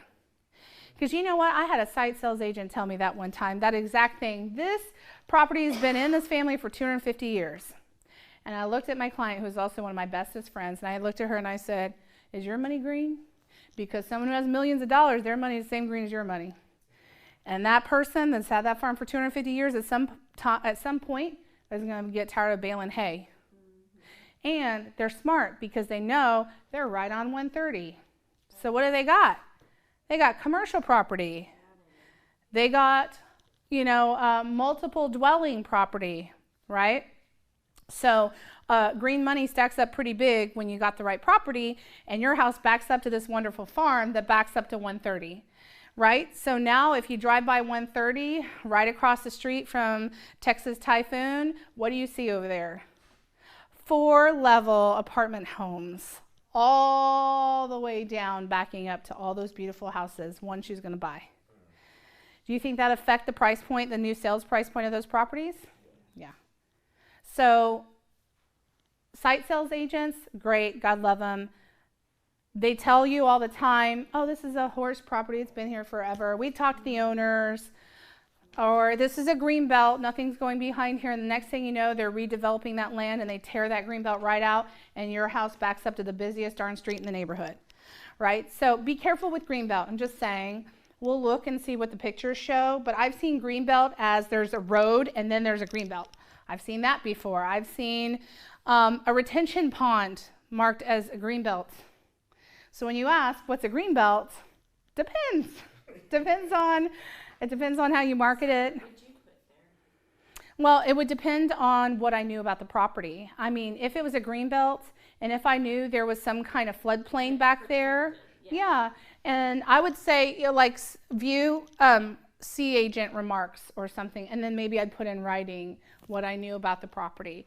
Had an agent looking at a property just recently, and it had this really gorgeous green belt behind it, gorgeous. And she's like, the kids went out and they played in it. It was like this whole little world for them. Put the house under contract, no problems. Found out after they got out of the option period that that's where Kenny Ford is going through. So they're ripping out half the green belt. So while there'll still be a green belt, it'll be this big. You'll have 2 trees and then a 5-lane road behind you. And so again, I'm in the business to impact lives for the good. And so I want to make sure when I'm marketing a property that I understand what I'm marketing and I'm not just going off what the seller says. Because, being naive or unaware only works for so long until you're standing in front of a judge and they said, did you mark this property as a greenbelt property that this was never going to change? Right. Well, So you go onto the city planning website? You can do that, absolutely. If you've heard of anything coming into the neighborhood, you're going to want to make that known in the market analysis. Hey, I know that there is a gas station going on the corner over here that's happening in Hutto. The residents are fighting it like crazy, but it's hard when developers have a lot of money and the cities are looking for growth. And so, right or wrong, it doesn't help the citizens any when that gas station is going right behind their house. And so I just say, hey, I noticed that there's some signs that there's lots available or pads available or there's a gas station going in. Do you know anything about this? Well, yeah, we've been out there picketing or whatever.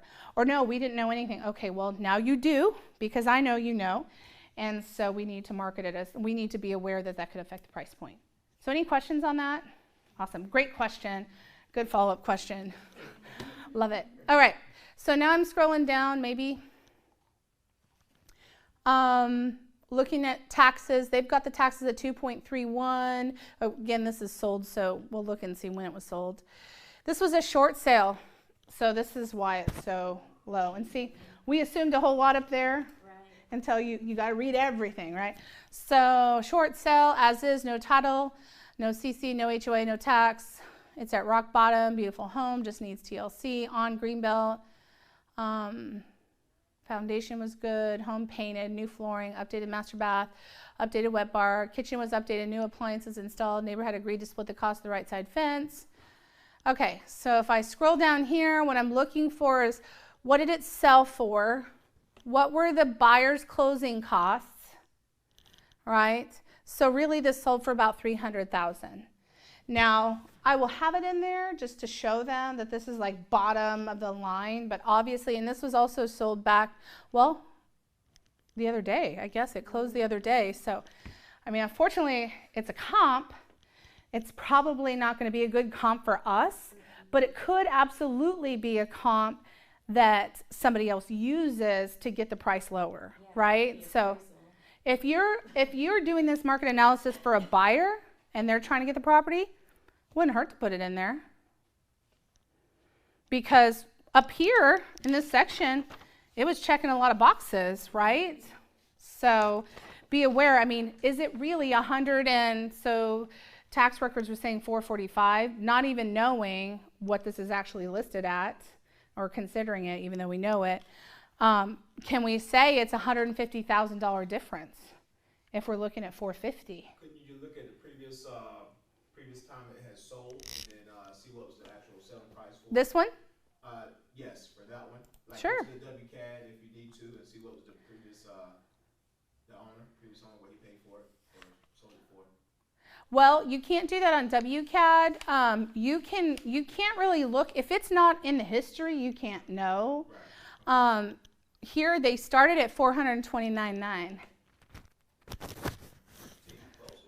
So, yeah, but look where it sold. So, I don't care where they listed it at. I care what it sold at. Because the only reason why I'd use this is if I had a similar property that was a little rough, Right. and my clients didn't want to do any work, and they're like, we want $450,000. I'd say, oh, look at this one. So it started at $430,000, and they ended at $300,000. What if we started at $400,000? You get $100,000 more than playing that game, right? So being aware. Now, obviously, a short sale would have something to do with this because you're messing around with the bank. People know they can negotiate because the sellers have to sell. There's a lot that plays into this. And truth be told, it's still a comp, whether we like it or not. And that's why when I was telling you earlier, this price range is important. And what also is important is pricing it right to get it sold. Because something like this hits the market, people aren't... It is a foreclosure house, and which is short sale. And it doesn't matter in the end because it's still a price. So here's what a buyer thinks. And Jill could probably back me up on this because she does a lot of investments, right? This house selling at $300,000. If you put $100,000 in this, what do you think you could possibly get off of it? Not much, because by the time I pay for a real estate agent and re-closing and everything is another $30,000.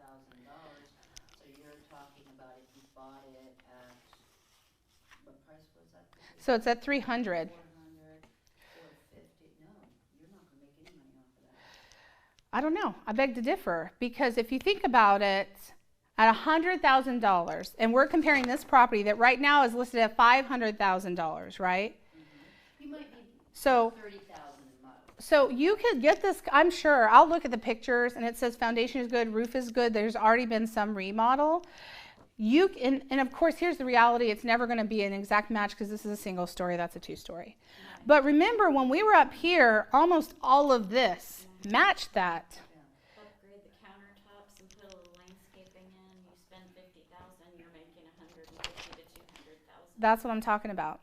I mean, unless you're going in and remodeling, gutting it, that's a little different. But even still, a $200,000 gut is pretty, I mean, what are you putting in? Marble bathrooms? Like, you know, I'm saying you've got to look at a buyer's perspective. I could buy this house for $300,000 or I could buy this house for $200,000 more, which is an additional, what, $2,000 a month in mortgage, potentially.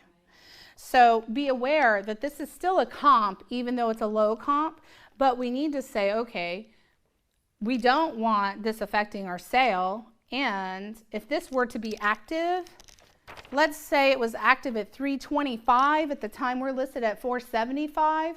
As a buyer's agent, I'd be like, look, you said you're okay with a two-story house. You can go buy this house, put $70,000 in it, and still be, you know, $1,500 on your mortgage less a month with the upgrades that you want rather than moving into someone else's, which you're probably still going to do upgrades to this house.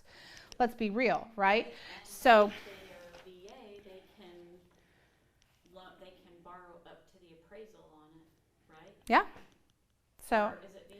is Well, it- there are some construction loans that you can do as well, but that's the reality is, you know, you also have to show, you're painting a picture for your sellers to say, this is completely out of the ordinary, and if you were the buyer, what would you do? Right. Depends. Some buyers don't want any elbow grease. They just want to move right in, and maybe this one's that way, right? All right. So anyways, okay, that's one comp. It's not a great one. It really hurts the seller, but guess what? This isn't going to surprise us if an appraiser goes, hey, by the way, there was this comp for $300,000. And you know what I'm going to say? That's funny you pulled that. That was a short sale property and would need a complete rehab. Why would you even include that in an appraisal? You think a VA appraiser is not going to do that? They will. Right, because what's their job? They want to keep it low. That's right, to protect the investment of the bank, the VA loan, right? That's why they're so darn hard on those appraisals. Their job is not to protect the buyer or the seller. Their job is to protect the money that the government's issuing for this loan, right? And so be aware, if you don't include this and you completely check it out, you'll be surprised when it shows up on an appraisal. So don't be that agent. All right. Okay, single line display. Let's look at a couple of other solds. So right here, 3205 Oakmont, 2-story, Berry Creek. So if you have three very similar properties and are you doing an average of the three, even at the short sale? So I wouldn't necessarily consider the short sale in the overall price point. Even though that appraiser might be? Yes, Okay. because that one, well, it depends on my property. So a lot of times, here's what I'll do. Because you can't go back and challenge that appraiser, can you? Yes, you can. Okay. You can, and you can also ask for another appraiser. Unless it's a VA. You can still ask for another one. Okay. It's just that stays with it. That's true. Okay. And then the lender can choose whether or not they agree or not agree and ask for another one as well. Okay, so far, we're going to build this model here. So far, we have a rehab price, and that was $300, which was really $305, right? But it was really $300. So we're going to start building this. So we have the rehab in the neighborhood. Normally there isn't one, so this is nice that we have one. Not for them, sorry, but you know, it just is. So we have $300, right, is the rehab price. All right, so let's look at some others. We're going to keep filling this out. Okay. So the next one is a 2-story again, 4-bedroom, 3 full bath at almost 3,300 square feet. So a little bit bigger. Also, though, was built in 1985. So a little bit older, right? And then it's also on 0.54 acres, so 0.55. So a little larger acreage than ours, but still very close, right? So we're going to go ahead and scroll on down and look. It's only got a 2-car garage, so that's a negative. Master is on main, so it could be a good comp for ours. Again, people who are looking for a single story might still be willing to accept a 2-story with a master down. It's got the garden tub, all the same things as us. Flooring, no carpet. That's a plus. Hard tile, vinyl plank, and wood. Got a fireplace. I didn't notice if ours did. Awesome. We do. Gas log. That's nice. So again, this is in Berry Creek, though, not the reserve. So there might be a difference in cost expectation there. Rooms, it's got a bedroom office. So that 4th bedroom probably could be an office or a bedroom, meaning it probably has a dedicated closet, whatnot. Great living room, den, pantry, utilities, same as ours. Kitchen, breakfast bar, center island, granite marble, open and family room, walk-in pantry, just like ours. Equipment, built-in oven, cooktop electric, dishwasher disposal, double oven, microwave, water softener, that's a bonus. Ours didn't have water softener. Interior, it's got crown molding, that's a bonus.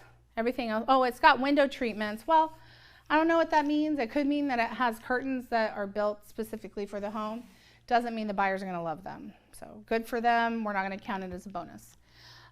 No view, so same as ours, and very similar to our exterior and amenities. This one is in a different part. I think this is on the outskirts of Berry Creek because it's got a septic. which could be a plus or a minus. Depends on the buyer. But a lot of people see that a little bit more as a negative because they have to, worry about the repair. Stunning remodel in Berry Creek. Stagers professional home, and it shows every room updated. Beautiful pool. It's got a pool. And outdoor living on half an acre lot. It hit the market and sold same day at same price, $525,000. So let's look at the pictures. And that was this month? Oh, there's only 2 pictures? Let me look. I didn't. 11/7, 11/6. Oh, that's a heck of a backyard. Now, here's the thing on pools. Pools are hit and miss. Now, in Berry Creek, a lot more people have pools than don't have pools. So if that's the case, the pool could be a bonus. But if you're the only person in the neighborhood to have a pool, it's going to be hard to comp it because, it might be desirable, but literally your pool of buyers is much smaller because if you've had a pool before, you probably never want one again, or you've never had a pool and you do want one, and then you get one and you're like, I never want one again. So you have this 50-50 chance of people really loving it. Rather than not having a pool, you might still have those people that are looking for a pool, but most people are still willing to settle on a property for the right place without the pool. Does that make sense? Okay. So you have to be, and of course, be honest up front. Oh, you spent $90,000 on a pool? Oh, man. I mean, average, an appraiser gives $15,000 to $20,000 back on a pool. And that's a nice pool. So I really hope you enjoyed it while you had it. like $80,000 worth of enjoyed it. So, and if you have people in your database that you see are thinking about putting in a pool, is that above ground pool you can take off? Because, just saying, it's a lot of money. And if you don't plan on living there for 5 years, you don't plan on getting your money back. You're putting it in because you want to, not because you expect it to really bring a price point up on a property. Make sense? Okay. All right, so we've got this one at 525. I'm going to write this down. So 525, 0 days.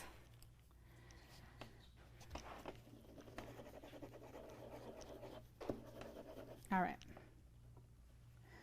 0 days. Okay, and then what's our other sold?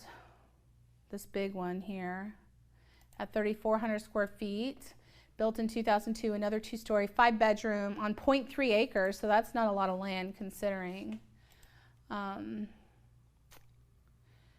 3-car attached, but it's front entry, so it just gives a different look to the house. Not bad or good. The pictures make it look great. Love the wraparound, what do you call that? Thank you, porch. I know it's Friday. I know. But my brain, I'm still working on my coffee here, so you'll have to forgive me. All right. Reading your mind this morning. That's right. So master on main, no. I almost wouldn't even consider this a comp, to be honest, because the master's not on main, which means most people aren't going to be interested in this property if they're interested in ours. So I'm going to just automatically count this one out. It's way too high price, too large. So I'm going to take it out. It's got like 2 more bedrooms if you want to look at it big picture wise, because the other one that the subject that we're using has 1-bedroom office. Right. Or office, if you want to say. Right. Well, my biggest thing is because it doesn't have mastered down, I don't even want to waste my time looking at it, because if an appraiser tries to use it, I'm going to hit him with it. I'm going to be like, wait, well, I'm not going to hit him, but hit him with like I said, I'm from Fresno, and I'm a little, no. So, okay, I was at 525. Let's go to Champions. That's a 4-bedroom. It's closer to ours. And this is a single story, so this should be a really good comp for us. It's in Berry Creek, not necessarily in the reserve, but let's look at this one because I think this would be a real close comp to ours. So, not familiar with it. The reserves, is it a newer neighborhood, or is it just because it's closer to a golf course? Why is it?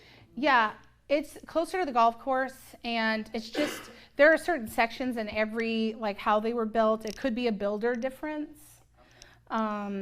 That maybe some builders for similar price point or similar time built, it's like you'll have some neighborhoods that have like D.R. Hortons and Pulte's and Buffingtons, and then you'll see like a Drees and a Highland home. If you walk into both of them, you will see the difference, which is why you notice the price difference, because even though they're built at the same time period and they're typically the same lot sizes, the quality in the build in these builders is much higher, which is why you're paying more. And a lot of times it's quality and inclusion, so things are going to be included in the sales. So for instance, D.R. Horton might do the regular square doors, whereas Dries might do all arches, and it's all included for a higher price. Curious, Yeah. just because I'm up north and when we have a subdivision, it's usually the same builder, Mhm. whole subdivision. So it surprised me when I come down here and there is, Like 5 builders for everything. and not as familiar with it. Mm-hmm. Is there a way to tell a builder when you're not ignorant to the subject of which builder? It's not necessarily ignorance, because sometimes you'll have a neighborhood like Berry Creek where some of the, like they've been there 1985, that last one we looked at, they could have had a custom build because they might not have had the restrictions. And then by 1999, all of a sudden they have restrictions and the builder can't build a certain type of property.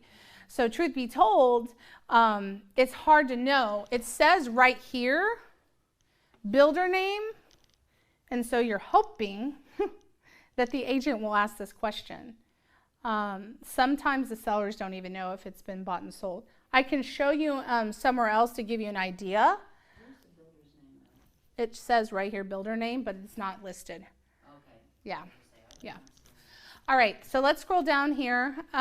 So 4 bedroom, 3 full bath, very similar to ours. Ours is a 3 full bath and a 3 bedroom with an office. So we're gonna look down here in a minute. Built in 1999, same years as ours. 3,234 square feet, very similar to ours, about 110, 112 square feet more than ours. Acreage is about half the acres. So obviously ours has a 1-up on the fact that it has better acreage, and just from this picture I could say better landscaping. And I'm sure that landscaping was probably a good $30,000 to $50,000, right? So I'm going to scroll on down the other way. It's got a 3-car garage. It looks from the picture that it's forward-facing garage, not side, so it's a little bit of a minus. It does have the master on main. Obviously it's single story, but it has 2 master suites. That's definitely a bonus for some people. You know, if you're moving a family member in, or if you've got an older kid or whatever, you could have a really nice guest room or Airbnb if it's allowed, I don't know. But I mean, there's a lot of things you could do with that second master suite. Or maybe, you know, I don't know. You never know why you'd have a second master suite. Anyways, it's there and that's valuable. So Tommy, we're just saying that this one has 2 master suites. Okay. So even though it's so far very similar to ours, has less landscaping from the picture and half the acreage, it does have 2 master suites, so that could be a bonus. And then it says all tile, so that could be a bonus for someone who doesn't want any carpet, wants to just move in with no work. Rooms, formal living, and then it has an office study, so it sounds like this might have 4 bedrooms plus an office, which is a really nice bonus. And then kitchen has the breakfast area, bar, center island, granite countertops. Appliances, got the cooktop gas, dishwasher, disposal, double oven, very much like ours. It's got the built-in bookcases like ours, entertainment center like ours, crown molding, which is a bonus. View, it says see agent, so we'll check that out. Exterior, it says it has a barbecue and a water feature. We'll look at it, see what it does. It says no HOA, so this might be in a section that doesn't have an HOA, but we're going to look at that because I would beg to differ. So it says text with owners. Okay, beautiful 1-story home and golf course community. All bedrooms are oversized. Front formal living room is currently used as a large office. Or it could be a game room. Split bedrooms and perfect mother-in-law, new roof, heavily treed lawn, extended rock patio. That's a bonus. Excuse me. So let's scroll down a little bit more. This one was on the market for just over 6 months. It's a pretty good time on market. Now, sometimes in Berry Creek you're going to see that. That's a big house, though. It is a big house. It's like a certain person. Right. So it was sold, it was listed at $395,000 and it's sold at $362,000. All right. So let's look at the pictures and compare. Right, are we still on Champions? Yep. Yeah, okay. So That's significantly lower for that size of a house. something's weird, right? So there's the built-in entertainment center. It's got kind of your basic oak cabinets in the kitchen. That could be a hindrance because that's a big kitchen enough that you're going to be spending a good $30,000 to $40,000 to remodel that thing. Even with an IKEA kitchen, like let's say you went to IKEA, I mean, and they're good price, but after all the extra cabinetry and the upgrades and the soft close and the new appliances, you're still spending a good amount of money. I think this is where they're saying is that formal dining room. I don't know if they can really call it an office. They may have, because it's still really a formal dining room, but it's again in the eye of the beholder. There's the bedroom. It just needs updating. This is original stuff, right? Again, second bath, updating needed. Third bath, living space. It definitely is an eye beholder because I see something like that and I see so much potential, Yeah. so much fun. Right. But here's the thing, this is exactly, and you saying that is exactly what we're talking about, is that do we price, if we're looking at this range already, and we price and say, so far, this one's, what did I say it was priced at? 362, right. So let's say this is more like average, 362. And so far, the other one was 525. Okay, so now we're starting to build in a range, right? Okay. So, okay, let's back out. Okay, so we have those two, and we have this Meadow Greens, and that was 300 we talked about. That was our low. I'm going to leave it out overall. Let's look at this one. This one is interesting to me. It's 3,000 square feet. You're going to leave that one out of the...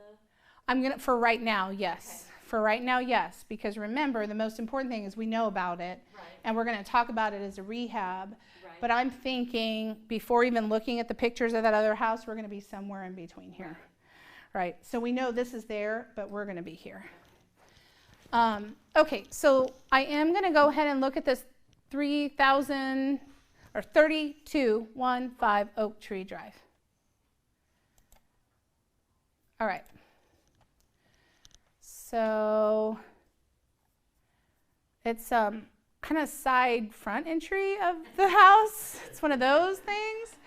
And it's only a 2-car garage, so that's a negative to this one. It's only got half the acreage we did. It's a little newer, built in 2003. It's about, 70 or 60 square feet, 50 square feet less than ours. It's a 4-bedroom, 3 full bath with 4 living rooms. It is a 2-story. I don't know if that's like a story and a half or what, but we'll check it out. I'm loving that it says no HOA, no, and then HOA amount. Right. Yeah. So here it says lot description backs to golf course, which kind of gives me an idea of why they priced it where they did, because when you back up to a golf course, a lot of people like that because that's more assured green space. Right. But ask the people in Avalon and Falcon Point out in Pflugerville or Black Hawk how that golf course is doing. It was up for sale not too long ago, the golf course, and they were looking at selling it to a developer who could possibly go in and develop some of those areas. But obviously, I don't know what they're doing with it now. But you tell some of those Black Hawk people, oh yeah, you back up to the golf course, you know, you're always going to have this here. And then they sell it. Are you kidding me? Right? So you never know, right? That green belt, you never know. Okay, so back to golf course. No backyard grass, wooded. It has the master on main, even though it's 2-story. That's good. 2 closets, all like ours. Flooring, carpet, tile, wood, like ours. It has a guest room, which is probably where that 4th space or 4th living room comes up. So it says it's connected in the main level. bonus room up, so it's kind of like that 1.5 where it's not necessarily space where people are living necessarily, but it's a 2-story. So when you market something like that, it's a 2-story because there's stairs up to a second section. You can't market it as a 1.5, but traditionally a lot of people who like single stories will also like these homes because they might have somebody who wants to live upstairs, or it's extra storage space, or they like, you know, have a bar and a pool table upstairs. You just never know, right? So that's my thinking. That's my thinking. Okay, bonus room up, foyer, game, living room, den, media, home theater, office, study, pantry, utility. So it's got a lot of amenities in terms of inside the home. Built-in ovens, cooktop, electric, dishwasher, disposal, exhaust fan vented like ours, microwave oven, self-cleaning oven, stainless steel, water heater just like ours. Built-in bookcases, high ceilings, indoor utilities, in-law plan like ours. View, creek, stream, golf course, panoramic woods. That's a bonus, right? If that's true, it's a bonus. Exterior deck, gutters, partial patio uncovered, and all the same amenities, obviously. And then, so this is $160 monthly. So I'm confused about what this, the HOA is here. I don't think any of the agents know. Does anyone know how to find out how to get HOA information? I don't remember. You call them. Oh, they don't have it. Where do you find the phone number? You just Google HOA for Berry Creek or HOA for Sonoma or whatever, and you call them. Because if they don't have their own company, they have an overall management company. There's very few large management companies, so it'll probably reroute you anyways. And someone's going to pick up the phone, or you're going to leave a voicemail, and you're going to say, I have sellers at 123 Main Street that are selling their home, and I need to know what the fees are. I need to know what their monthly fees are. I need to know what the transfer fees are, what the certification fees are, if there's any additional buyer fees, or any other fees that might surprise us at closing. And they'll tell you. They will just tell you, and then you have them. You can post whatever is allowed to be posted here, and then I would put them in a file on the document side of this, so that way if the buyer says, hey, what's the HOA? I have all the fees listed out for you. I've already called the company. Here's their information, so that way you can fill out the HOA addendum. And then what we're seeing is, depending on the year of the house or where it's at, the fees are probably different. Yes. Yep, it can be different. Because there's different, I mean, you could even have, so like I'm in Forest Creek, but I'm in Forest Creek 3. So my HOA is different than Forest Creek, even though I'm in Forest Creek, because I'm in a different section of the neighborhood. So we have our own pool, our own tennis courts, our own playground. We do our own events. We're not allowed over on the other side. They're not allowed on our side, that kind of a thing. Even though we're in Forest Creek. We're in the same neighborhood. It's in the same neighborhood, but anyways, okay? So yes, to answer your question, yes. Yes. All right, let's scroll on down. Okay, so strikingly stylish home offers modern flair. This is Carrie Christ. Views of the 10th fairway, 4 beds, master on main, and guest bed down. That's nice. Office, formal dining, 3 full baths, game room, media room, kitchen with granite countertops, center island, stylish gray glass subway splash. Say that 5 times fast. Stainless steel package, breakfast bar, eat-in breakfast area, new AC upstairs, and wonderful low tax rate. Berry Creek subdivision has a mandatory deed fee. I love Carrie. She's awesome. I'm pretty sure these are right. Right. So that's awesome. All right. So it was on the market for 54 days. It was, Mandatory deed fee. It's just an extra fee. It's kind of like. I'm trying to picture what it's for. So because this is on the golf course, most places that are near golf courses have some sort of mandatory deed fee. And a lot of time it has to do with the golf course itself and maintenance of that around it, because you're getting the benefits, so you typically pay an additional fee. For instance, if you live in Cimarron Hills, if you go sell in that neighborhood, if you'll need a place to sit, Jill probably would fit you more because this is your kind of area. I sat at Cimarron Hills. Most of those places are anywhere from $600,000 up to a couple million. They have a golf course there. You're required to buy into the basic package, which is about an additional $300 to $600 a month if you're going to live there. So just saying, if you want to live next to Nolan Ryan and the the guitar player from Aerosmith, you have to pay the money to live next to them. So I think the Aerosmith dude moved out, but yeah, so you actually have to pay an additional fee that's required. So you have to buy into whatever their packages are, or it's a deed fee or whatever. So they figure out a way for you to pay to help maintain the property, basically. Yeah, it's fun. So there's that. And it's amazing. It's really great. Be this agent. Be an agent who notifies the buyer's agent of all these things. Because a lot of buyer's agents, let's say, if Tracy's coming from, the Fort Hood area and she has a client, even though she sells in this area, maybe it's her first time in Berry Creek, and she's doing her research and she looks at everything and no one says there's a mandatory deed fee until you get to closing, and there's additional fee at closing, and you're like, what is this? Why didn't anyone say this? I've done all the research, And so be this agent, be the buyer agent that does the research, and be this agent. Because if you're the one who calls the HOA and gets all that information, you've already done 10 times more work than an agent who doesn't do that. Make sense? That's what we were just talking about. Oh, okay. Yeah, so most of the time I've seen them on golf courses. Right. You could call the HOA and ask what it is for, but typically it's for maintenance of a larger area. And since this backs up to the golf course, chances are that's what it is. But I would call the HOA to get further clarification. Yeah, I just looked under documents, hoping it was in there, but it's not. It's not, yeah. All right. So this was on for 54 days. It listed at $465 and it sold at $434. Where would you guys say between the $525 that we saw and the $362 single story, where do you guys think this one would fit in terms of what you're getting for the property? Did we look at the pictures? Let's look at the pictures real quick because we've seen the other one.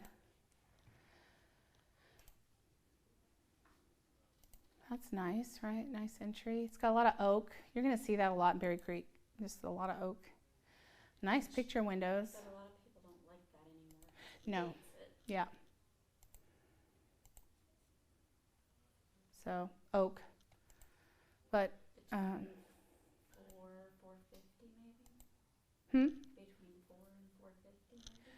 well, I'm just saying, would you put it closer towards a model, or would you put it closer towards an average sale? About the subject. We haven't even looked at subject yet. We're looking at the comps because the subject we're guessing at, right? Because we didn't know before we started pulling these comps at where we're going to price it. We know what it's priced at right now, Yes. but we're going to pretend we don't know what it's priced at right now. And looking at these, so this is kind of updated, right? It needs updated. Sorry, with the title, it kind of needs updating. Carpet probably could be redone. Yes. Wow, that's a really nice Nice view, porch. Nice view. Yeah, it's worth it to put in carpet for that view. Right. This is photoshopped green. That's not real. This looks real. That'd be photoshopped. I don't know. Maybe. They just brightened it a little. So this is the golf course area, pool. It's really smart to do amenity shots if you have a property like this. More towards the model, would you? Well, that's my question to you. If you're doing the market analysis, where would you put this one? Towards the model. Towards the model? Yes. Because it has backs to the golf course, has a really nice view. They've done some upgrades on the outside, obviously. Even though it still needs a little work, it's not nearly as much, right? So we're saying this one is kind of in between, but a little more towards the model, so $434. That and also the bedrooms, bedrooms. There's a couple of things out just looking at it that reason why I would make it closer towards the model. Not to go into detail and all the. No, that's great. I need you to talk that, and those are exactly what you should be doing. Awesome. All right, so let's go back. So we are saying that this is definitely a comp. It fits. All right, so so I've 3 checked, the 3 solds we're going to use. Now let's look at some of the other actives and pendings. So this one at Las Colinas, let's look at that one. That's an active, 308 Las Colinas. That's a 2-story. Hold on, let me go back real quick. Let me see if there's any single stories we can look at before we look at this one. There are just not a lot. Let's look at this one at 423 Champions Drive. It's a 3-bedroom. It's only 2,758 square feet, so it's quite a bit smaller than ours by what, 300-ish? About 300. A little over that, 400. So it's a good bedroom, right? It's also half the acreage. It's around the same year, so built 2000. Ours was 1999. It's a 3-3, but that's only a 3 and a 2.5 bath. So it was listed at $409,965. And the reason why I'm looking at it, because this one that really matched ours, but needed updates, was listed at $362. So this is a little bit helpful, right? Because it's pending and it's a higher price point, even though it's smaller. It's got the master down, obviously. The master main looks like ours. It only has one less garage stall than ours. Garage stall's around $11,000-ish. I don't know if you'd get that fully back at an appraisal, but just to keep that in your mind, that could be a difference. So if you're going to add, you know, let's say $7,000 to $10,000 on it, so you're at $420,000, right? It's got the breakfast area, bar, center island, marble countertops, open to family rooms. It's got the cooktop and the built-in oven, dishwasher, microwave. It's got the built-in bookcases, ceiling high. It's got French doors, so that's probably on an office. In-law plan, smoke detector, window treatments. View of the woods. That could mean a million different things. It's okay though. Not mentioning an HOA. Easy to show. Okay, no HOA, but monthly mandatory deed fee of $160 applies to club memberships. So that's what it's for, is that because it's a part of the golf course, you have to pay the deed fee, right? And so for them, it's $160. For for Cimarron Hills, you're paying $300 to $600 depending on your golfing choice, because it includes the restaurant and the number of times you can golf per day or per week. 1-story home, enormous family room, completely open, island kitchen, private office. So it's a 3 plus an office, which we're thinking ours is, right? A 3 plus an office. The only difference is this only has 2.5 baths. Ours has 3 full, which is more desirable. Oversized garage will hold your golf cart. That's nice, even though it doesn't have a 3rd bay. It does have the oversized. Wall windows. Lovely views across the patio and yard. Private land behind you. Private land behind you only for so long. Large private master suite, luxurious bath. So this is pending. Stuart Sutton sells a lot over there, so he should be pricing it fairly good. It's been on the market about 100 days before it went under contract recently. Started at $415. Okay, so it started at $415, was on the market. So what I'm going to do is look at this and go, okay, if it started at $415, they did a price reduction. It took another 50 days after the price reduction for them to go under contract. So still a little bit on the high end price. They bought it in 2000 for $303,000.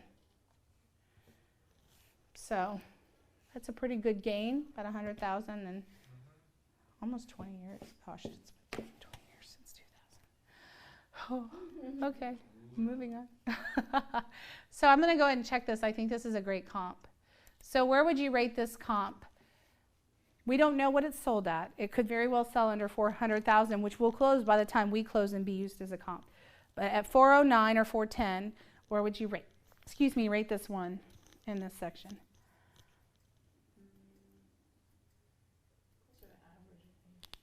Would it be above or below that's sold? No, above. Above? Yeah. Okay. So 409, so we're going to put that over here, 409, single, and, okay. Because it's pretty much on the money, it's just smaller than ours. So would it be fair to say, if this one sold quickly at 410, which it didn't, but if it sold quickly at somewhere around 410, we have a 3rd bay, we have a full 3rd bathroom, and we are in the reserve, and we have, I don't know, it has some pretty good landscaping, but ours is a little bit more pristine. What would you say that would be an addition of? $20,000 to $30,000. About $20,000 or $30,000. $5,000 for the Mm-hmm. to 8,000. In the front yard or the area, that's another 5,000, 510. Okay, so it's putting us around 430,000 or so. Yes. Okay, so I'm going to put that over here. We're just kind of in our heads, we're thinking, right? Okay. All right, that looks like a 6. What is a 0? All right. All right, so let's look at some of this other stuff here. How are we doing on time? Okay.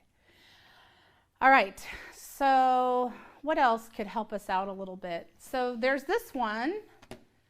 It's a 2-story though, 5-bedroom at La Quinta. Listed at $489,000.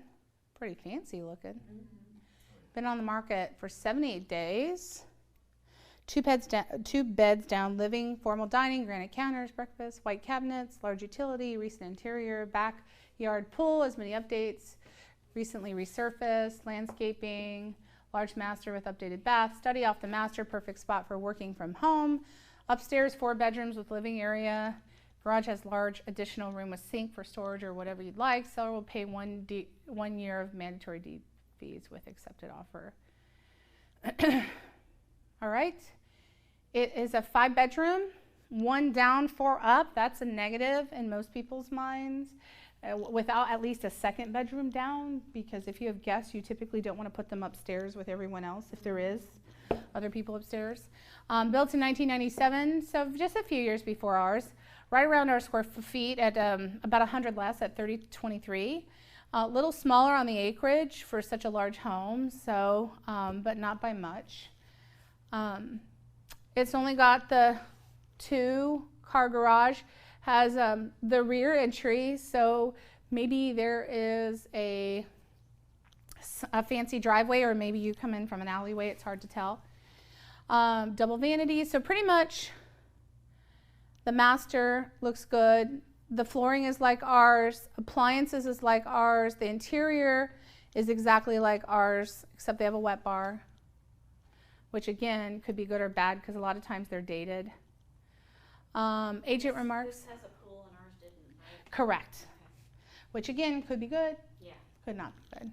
So it was originally listed, get this, at $499,000, and it's currently $489,000. Let's look at the history of this place. So $499,000, it was on the market at 36 days. They decreased it by $5,000. Truthfully, they should have at least done a 2 to 3% reduction on this house. So they're just now getting, I mean, they should have made the $489,000 jump at 36 days, in my opinion, but that's up to you guys when you're pricing. So they're 56 days on. They bought this last year, right, 2018, in June for $440,000. So someone do the math for me. $440,000 plus whatever commission you charge. Can someone do the math for me? Plus, let's say $15,000 in closing costs.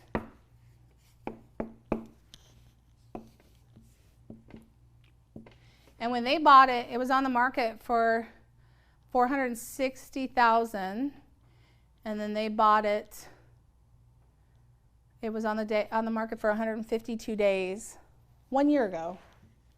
So we're going to look at the difference to see what the upgrades are. But this is what I'm talking about. This is, as a buyer's agent, why would I go in?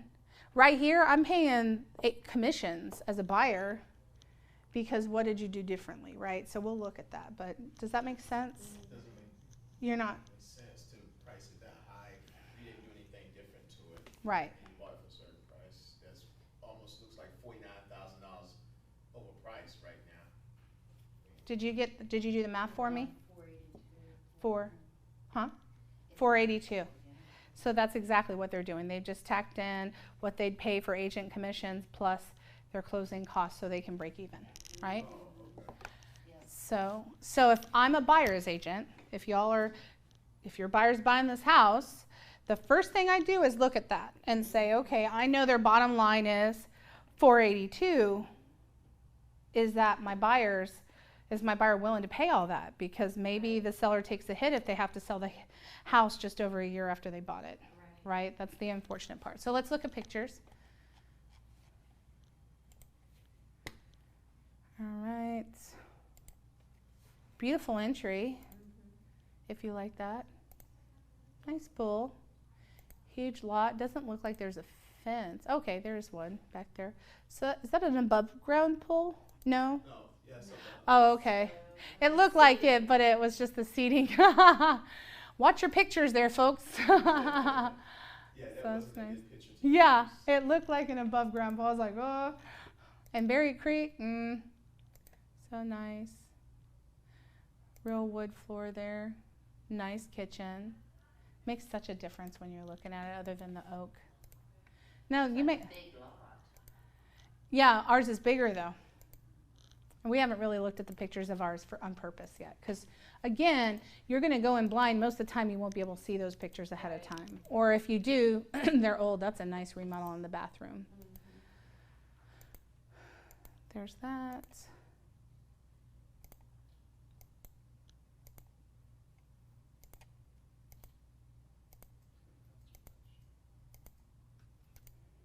Sorry, I'm going fast, but okay. So now what I'm going to do is I'm going to scroll on down to this old listing that they purchased it at and see what was done. Yeah. So this is someone with their regular old camera taking pictures. Yeah, you can tell. Just saying. All right. Wow. Yeah, that was a lot of techie things. I'm like, they must have worked from home or had homeschooled maybe. I don't know. That's a lot of computers. So obviously the kitchen was put in before these guys bought it. Although, I think that might be was there, different. They just painted it. They just painted it. Yeah, smart. Okay. That was the same. Let's look at the bathroom. Bathroom was put in. They changed the paint there. Wonder if they worked on the flooring. I don't know. They changed the paint? Yeah, I think it was updated to grays, wasn't it? Yeah. That bathroom was updated. Okay. That's what I thought, right? Didn't have any brown in the bathrooms, and flooring possibly. Was updated. Okay, well, Didn't it have wood floors throughout? let me go back. I don't remember in the bathrooms. Master bathroom, is that the master? No, that was the secondary. Okay, I'm looking at the master. They've upgraded. They've done some stuff to the pool.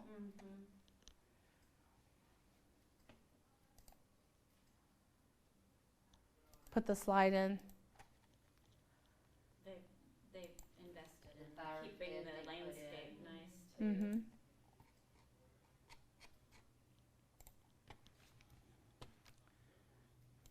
Your photographer makes a little bit of a difference Right. too. Or it's photoshopped, like you said. Yeah. So they put this new blue stone in on the pool because that wasn't there, and they did the little stone piece and the slide. There's that. It looks like a. So I'm going to go fast to get to the bathroom. So they did paint it or put a new one in, but it looks like they painted it. These need fixed. But that's just me. And they didn't put new flooring in because you could tell.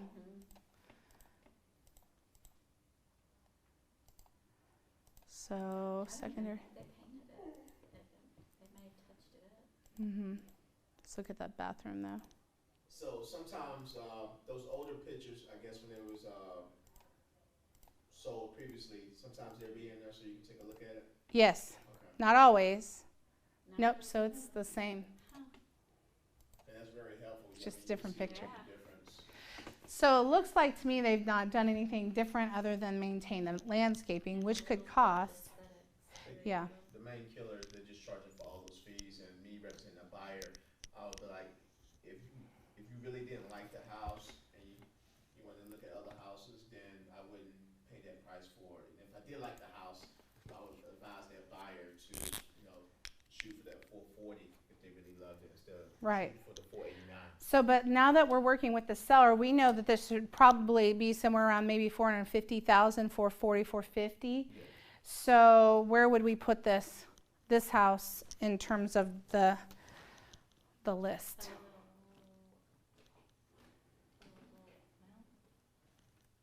The repair. The 434? a little above, so maybe right here. That'll work. It's just above the average. 489, but I'm going to put in here really about 450-ish. Okay. So now we know that's active. That's our competition. So we have one active, one pending backup. Where'd that go? Was that pending backup? Oh, I didn't hit it. I didn't check it. There we go. All right. And then let's look. Is there any other singles that I'm missing? No. All right. So what I'm going to do for now is we're going to go ahead and use all of this information we have. I'm going to narrow it.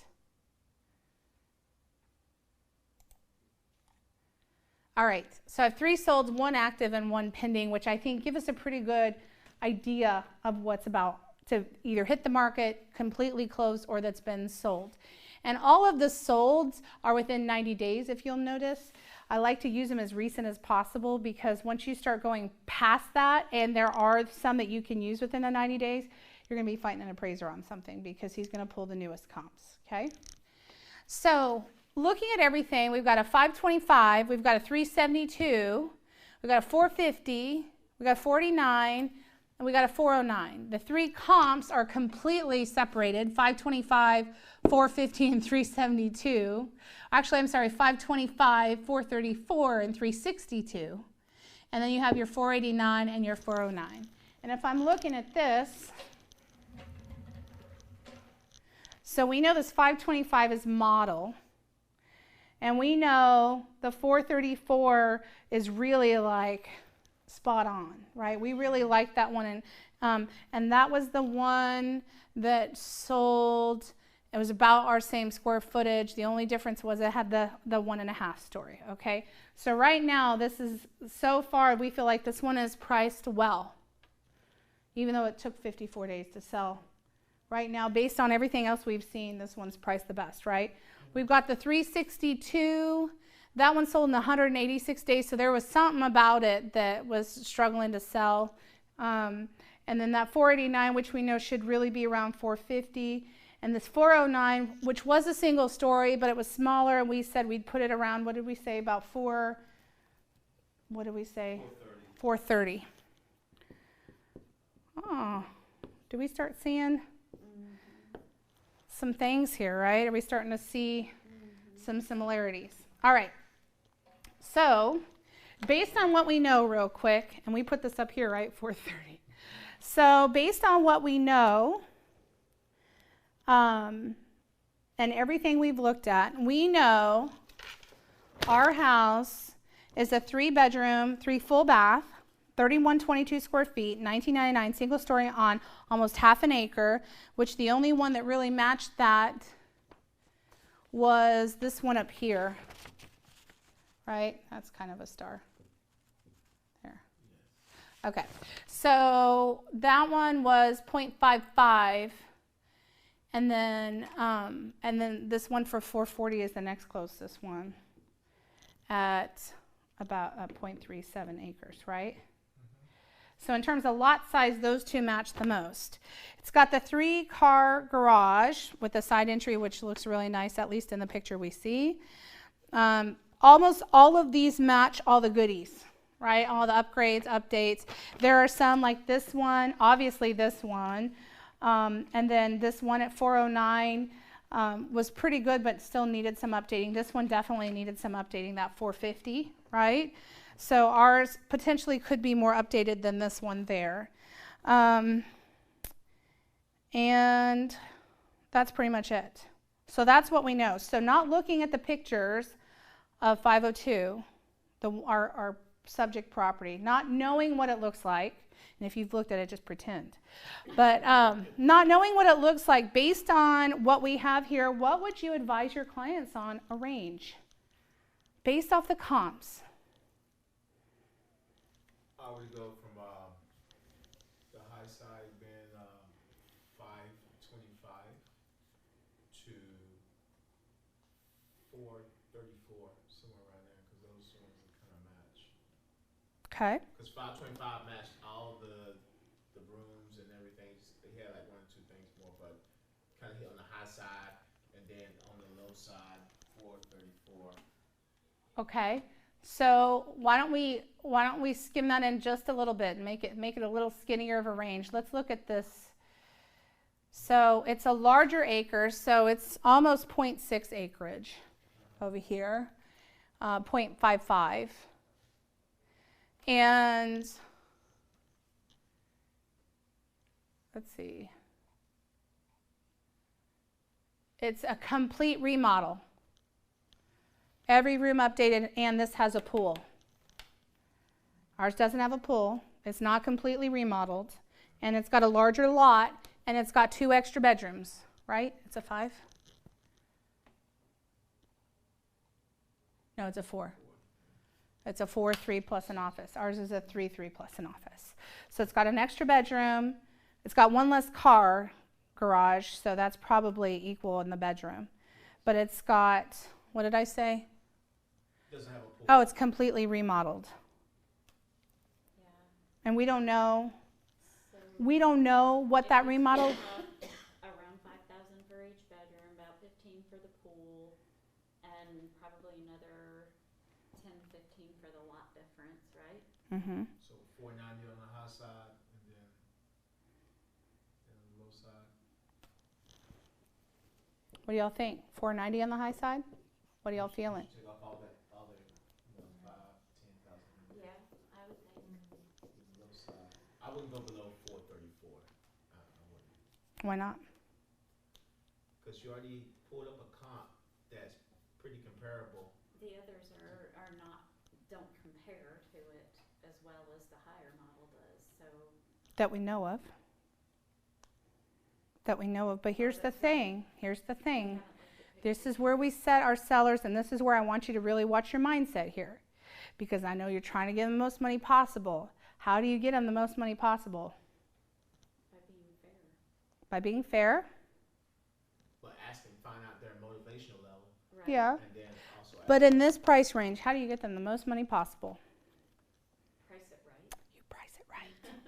And if you're at the highest end of the spectrum and you've got all these other opportunities, like if I look, so I am right now, what date are we at?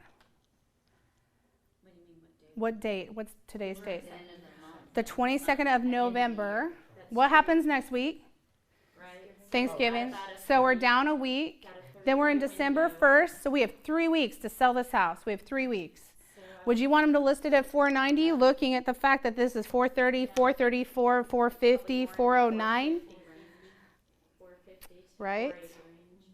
Why? If I'm the seller and I'm like, I want 500, why are you going to tell me to be at 450? Because then it goes dormant for a few months. And then Am I ever going to get 500? reduction. Right. What happens if I come on the market and it's just so well priced that everybody wants it? What happens? Sells quickly, sells for more than what I listed at, right? So we know that there's a lot of things listed. I pulled up 37 listings in Berry Creek. What does that tell you? That's a lot. There's a lot to choose from. There's a turnover rate, a high turnover rate. There's a high turnover rate. There's a lot to choose from, and what does that mean That means financially? What does that mean? they can be very picky. Right? The buyers can be picky. There's a lot to look at, and they could change what they were looking for. So, if there's Correct. a $100,000 price range, well, maybe I don't need this extra whatever. Right. So supply and demand. Right? So we're choosing from, I forget how many we had. It's like 5. 15 total that I pulled just basic. Let's see, narrowed. Okay, hold on, let me go back. Results, 5 of 5, single line displays. So we've got 5, but there are 14, like you said. So out of 14, we had 5 that really fit, but some that were priced really well, right? Right now we've got a 3-bedroom, 2-bath, 1-story for 400 square feet less that's listed at $410. And we're trying to go in at $490. But it's the same house. 3-bedroom with an office. The only difference is the half bath, the extra garage, and possibly updates and landscaping, right? So is that enough to get a buyer to buy the house, right? So you're thinking competitively. And that's really your job, is to pick their brain on this. They may really want to go in at $490, and then you're going to have to determine, do I want to take the listing at $490 and hold this in the next year? You might be willing. I don't know if it's in your client's best interest, right? Okay, so what are we good? $430 to $490 range that we're going to give that to the client. Are we comfortable with that? Yes. If you had the opportunity, would you take this listing at $499 or $490,000 and be good with it? No. What would you be good with? What's your top? 475. What was your top? I was gonna go with 450, so somewhere in the middle, because you already got 410 that's kind of in your area, in your neighborhood, and you go 450, then now it's fair market value, so now you can go up or down, especially start a bidding war, get more people interested. Well, yes and no. Can you start a bidding war when there's 37 houses on the market? I don't know. I don't know.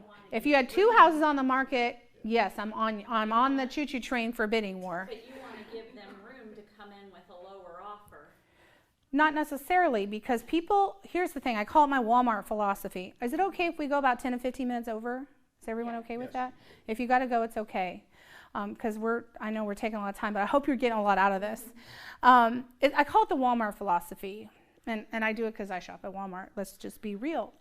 I shop at Target, I buy like 2 things, Right. and I go to Walmart, and I want to buy those same 2 things, and I don't buy them at Target because I'm going to spend more money at Target. But guess what happens when I'm at Walmart? Why? Yeah. Because it's cheaper. Is it cheaper when I spend $200 more than what I plan to spend? But in my brain, what am I saying to myself? Right. It's cheaper. I'm saving money. Oh my gosh, look at all these deals I got. My husband's like, no. If you would have went to Target, you would have saved $200, Right. right? Not 10 cents on the dollar. Okay, And I don't shop forward. that's right. I don't like your philosophy. So, but here's the thing. Here's the thing is I always explain to my sellers that Walmart philosophy. If people feel like they're getting a deal, whether they like you or not, Right. if they feel like they're getting a deal, they're less likely to be nitpicky and negotiate, challenge your price point. If they feel like they're getting taken advantage of, right, and they're not getting what they want for that amount of money, and they're seeing other people getting more for less, what are they going to do to you? That's when that philosophy comes into play. Well, we'll just come in 10,000 under or 20,000 under and see if they'll negotiate. But someone who really wants a house and feels like it's priced right is probably going to come in at ask, right under, or right over. Right. Because they don't want to mess around. They don't want to lose the house. And they feel like, just like Black Friday deals. I've done Black Friday. I do it every year. I used to do it in the days where they didn't open on Thanksgiving. I much prefer that because I love the challenge. I remember one year my sister and I sat out at HEB Plus in Leander and it started snowing. We had icicles on our eyelashes. Guys in front of us had a heater, a hunting heater, like hooked up to some kind of propane tank, and we're just trying to like, can we share just a little bit? All because we wanted to get some toys for like $10 off, right? All because we wanted to get, was it smart? No. Was it fun? Yes, but that's not what it was about. It was about the deal. And I knew that if I didn't get there, I was going to spend more money. That's the kind of philosophy that Black Friday uses to get you to go out and spend your money, go shopping on a day when you should be with your family. That's the same philosophy we're using here. I know that's kind of a negative connotation, but I want you to think about it. The reason why people do it is because they feel like they're getting a deal. But here's the thing. What do they tell you about Black Friday? You can get it cheaper.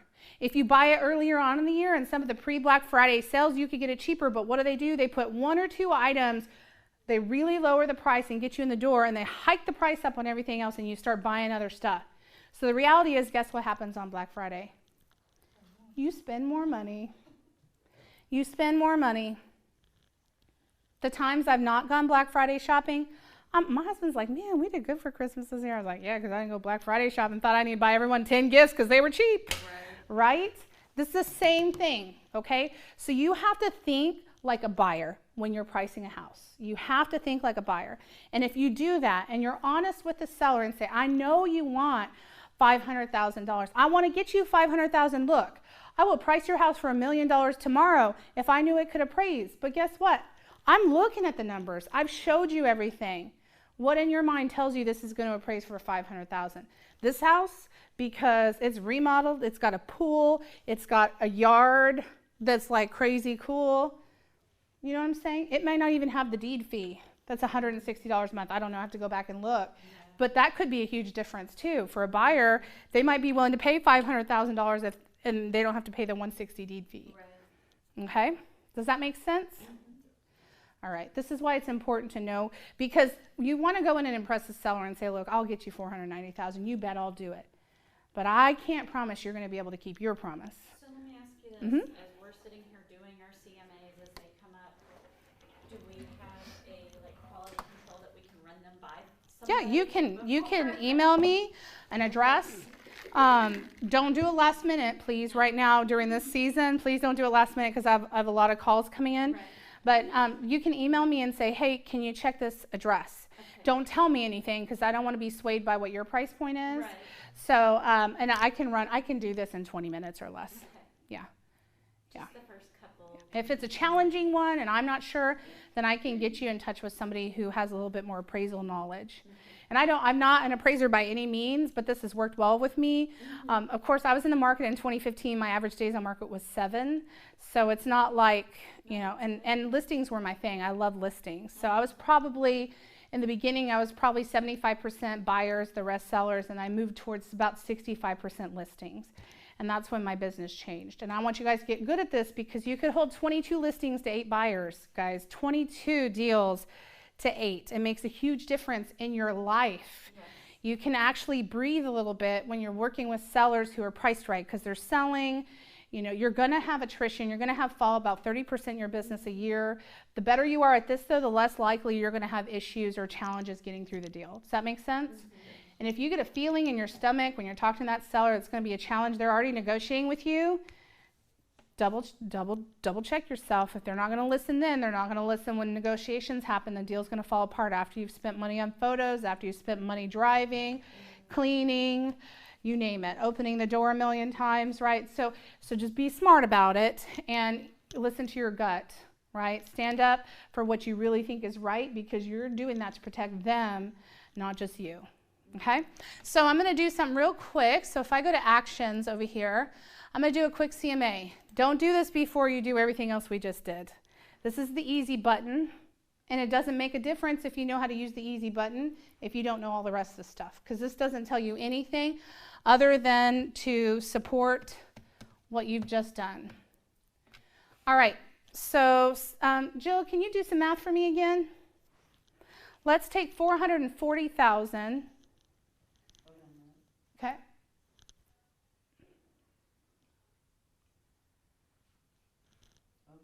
440,000 divided by 3122, and give me the square footage cost.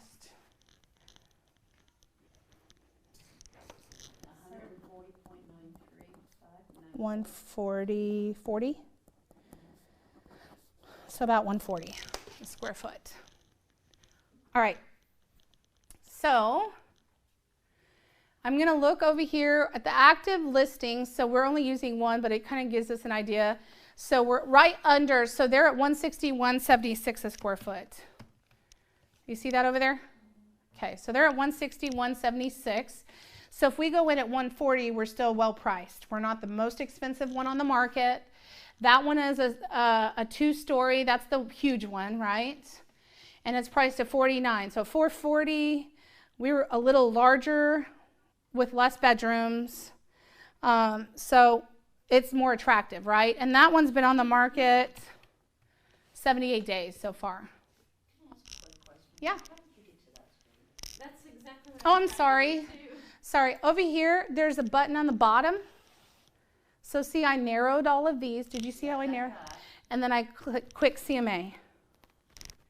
This is the fancy. You have to check all the boxes though. Oh yeah, you have to check all the boxes. Because if you don't do, yeah. I don't know. I don't get Click on actions at the bottom. You might be on refine still.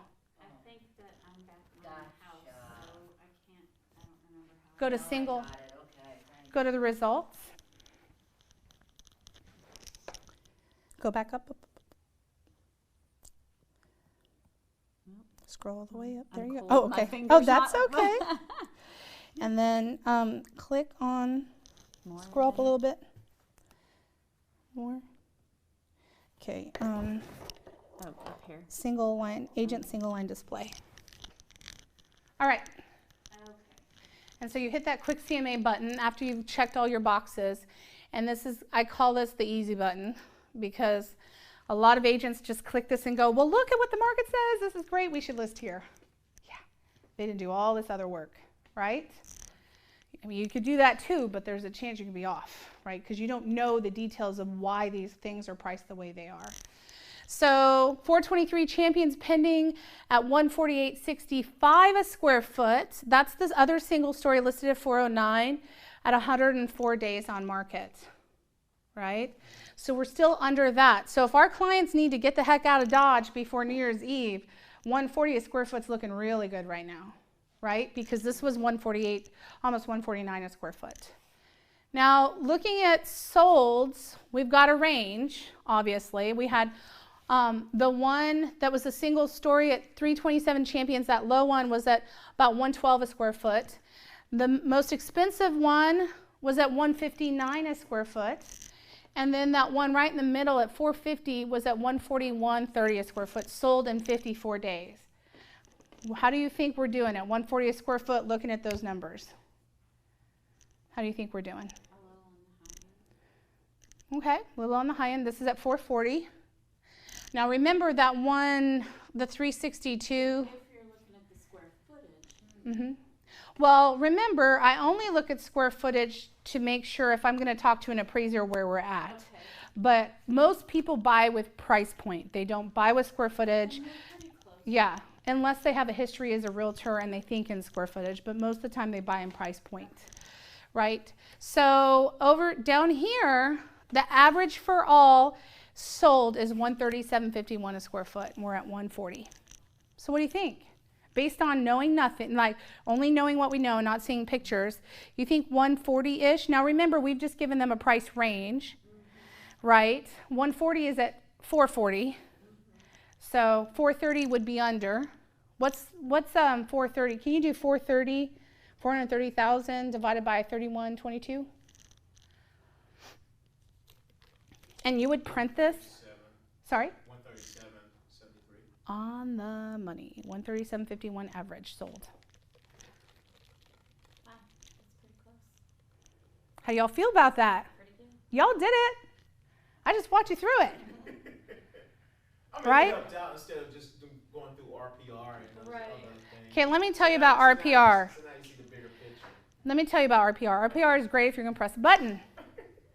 RPR doesn't tell you anything. And half the stuff you probably don't even understand. No, I don't understand it. Like all these graphs and stuff. Your clients don't care. What can I sell my house for and why? That's what they care about. If all you take is the listing paperwork and this information that you've printed and highlighted and written all over, they're going to value and respect your opinion way more than if you press a button on RPR and it looks really pretty. Because they're going to be, oh, I could have done that. Yeah, well, that's okay. You know, Zillow, I can just press a button and they do that. Doesn't mean they're right. Right. Right, exactly. So let's look at the pictures. That's right. I pushed a button. Right, that's right. I mean, you do have to do a little bit more on RPR, but still, RPR will pull comps for you. You don't know why they pull those comps? It's like an appraiser pressing a button and pulling. Why'd you pull that comp? Why'd you use this comp? We have more than enough right here. Why'd you use this? Well, because it's a comp. Well, yeah, but no, these are comps. These are reality. This was a one-off, right? Okay. How do I get back to it? That should have opened up a different window. So just go back to the login. And then if you're going back, so I'm going to get out of this if this is okay. I'm just going to put the address back in the search. Okay. Maybe.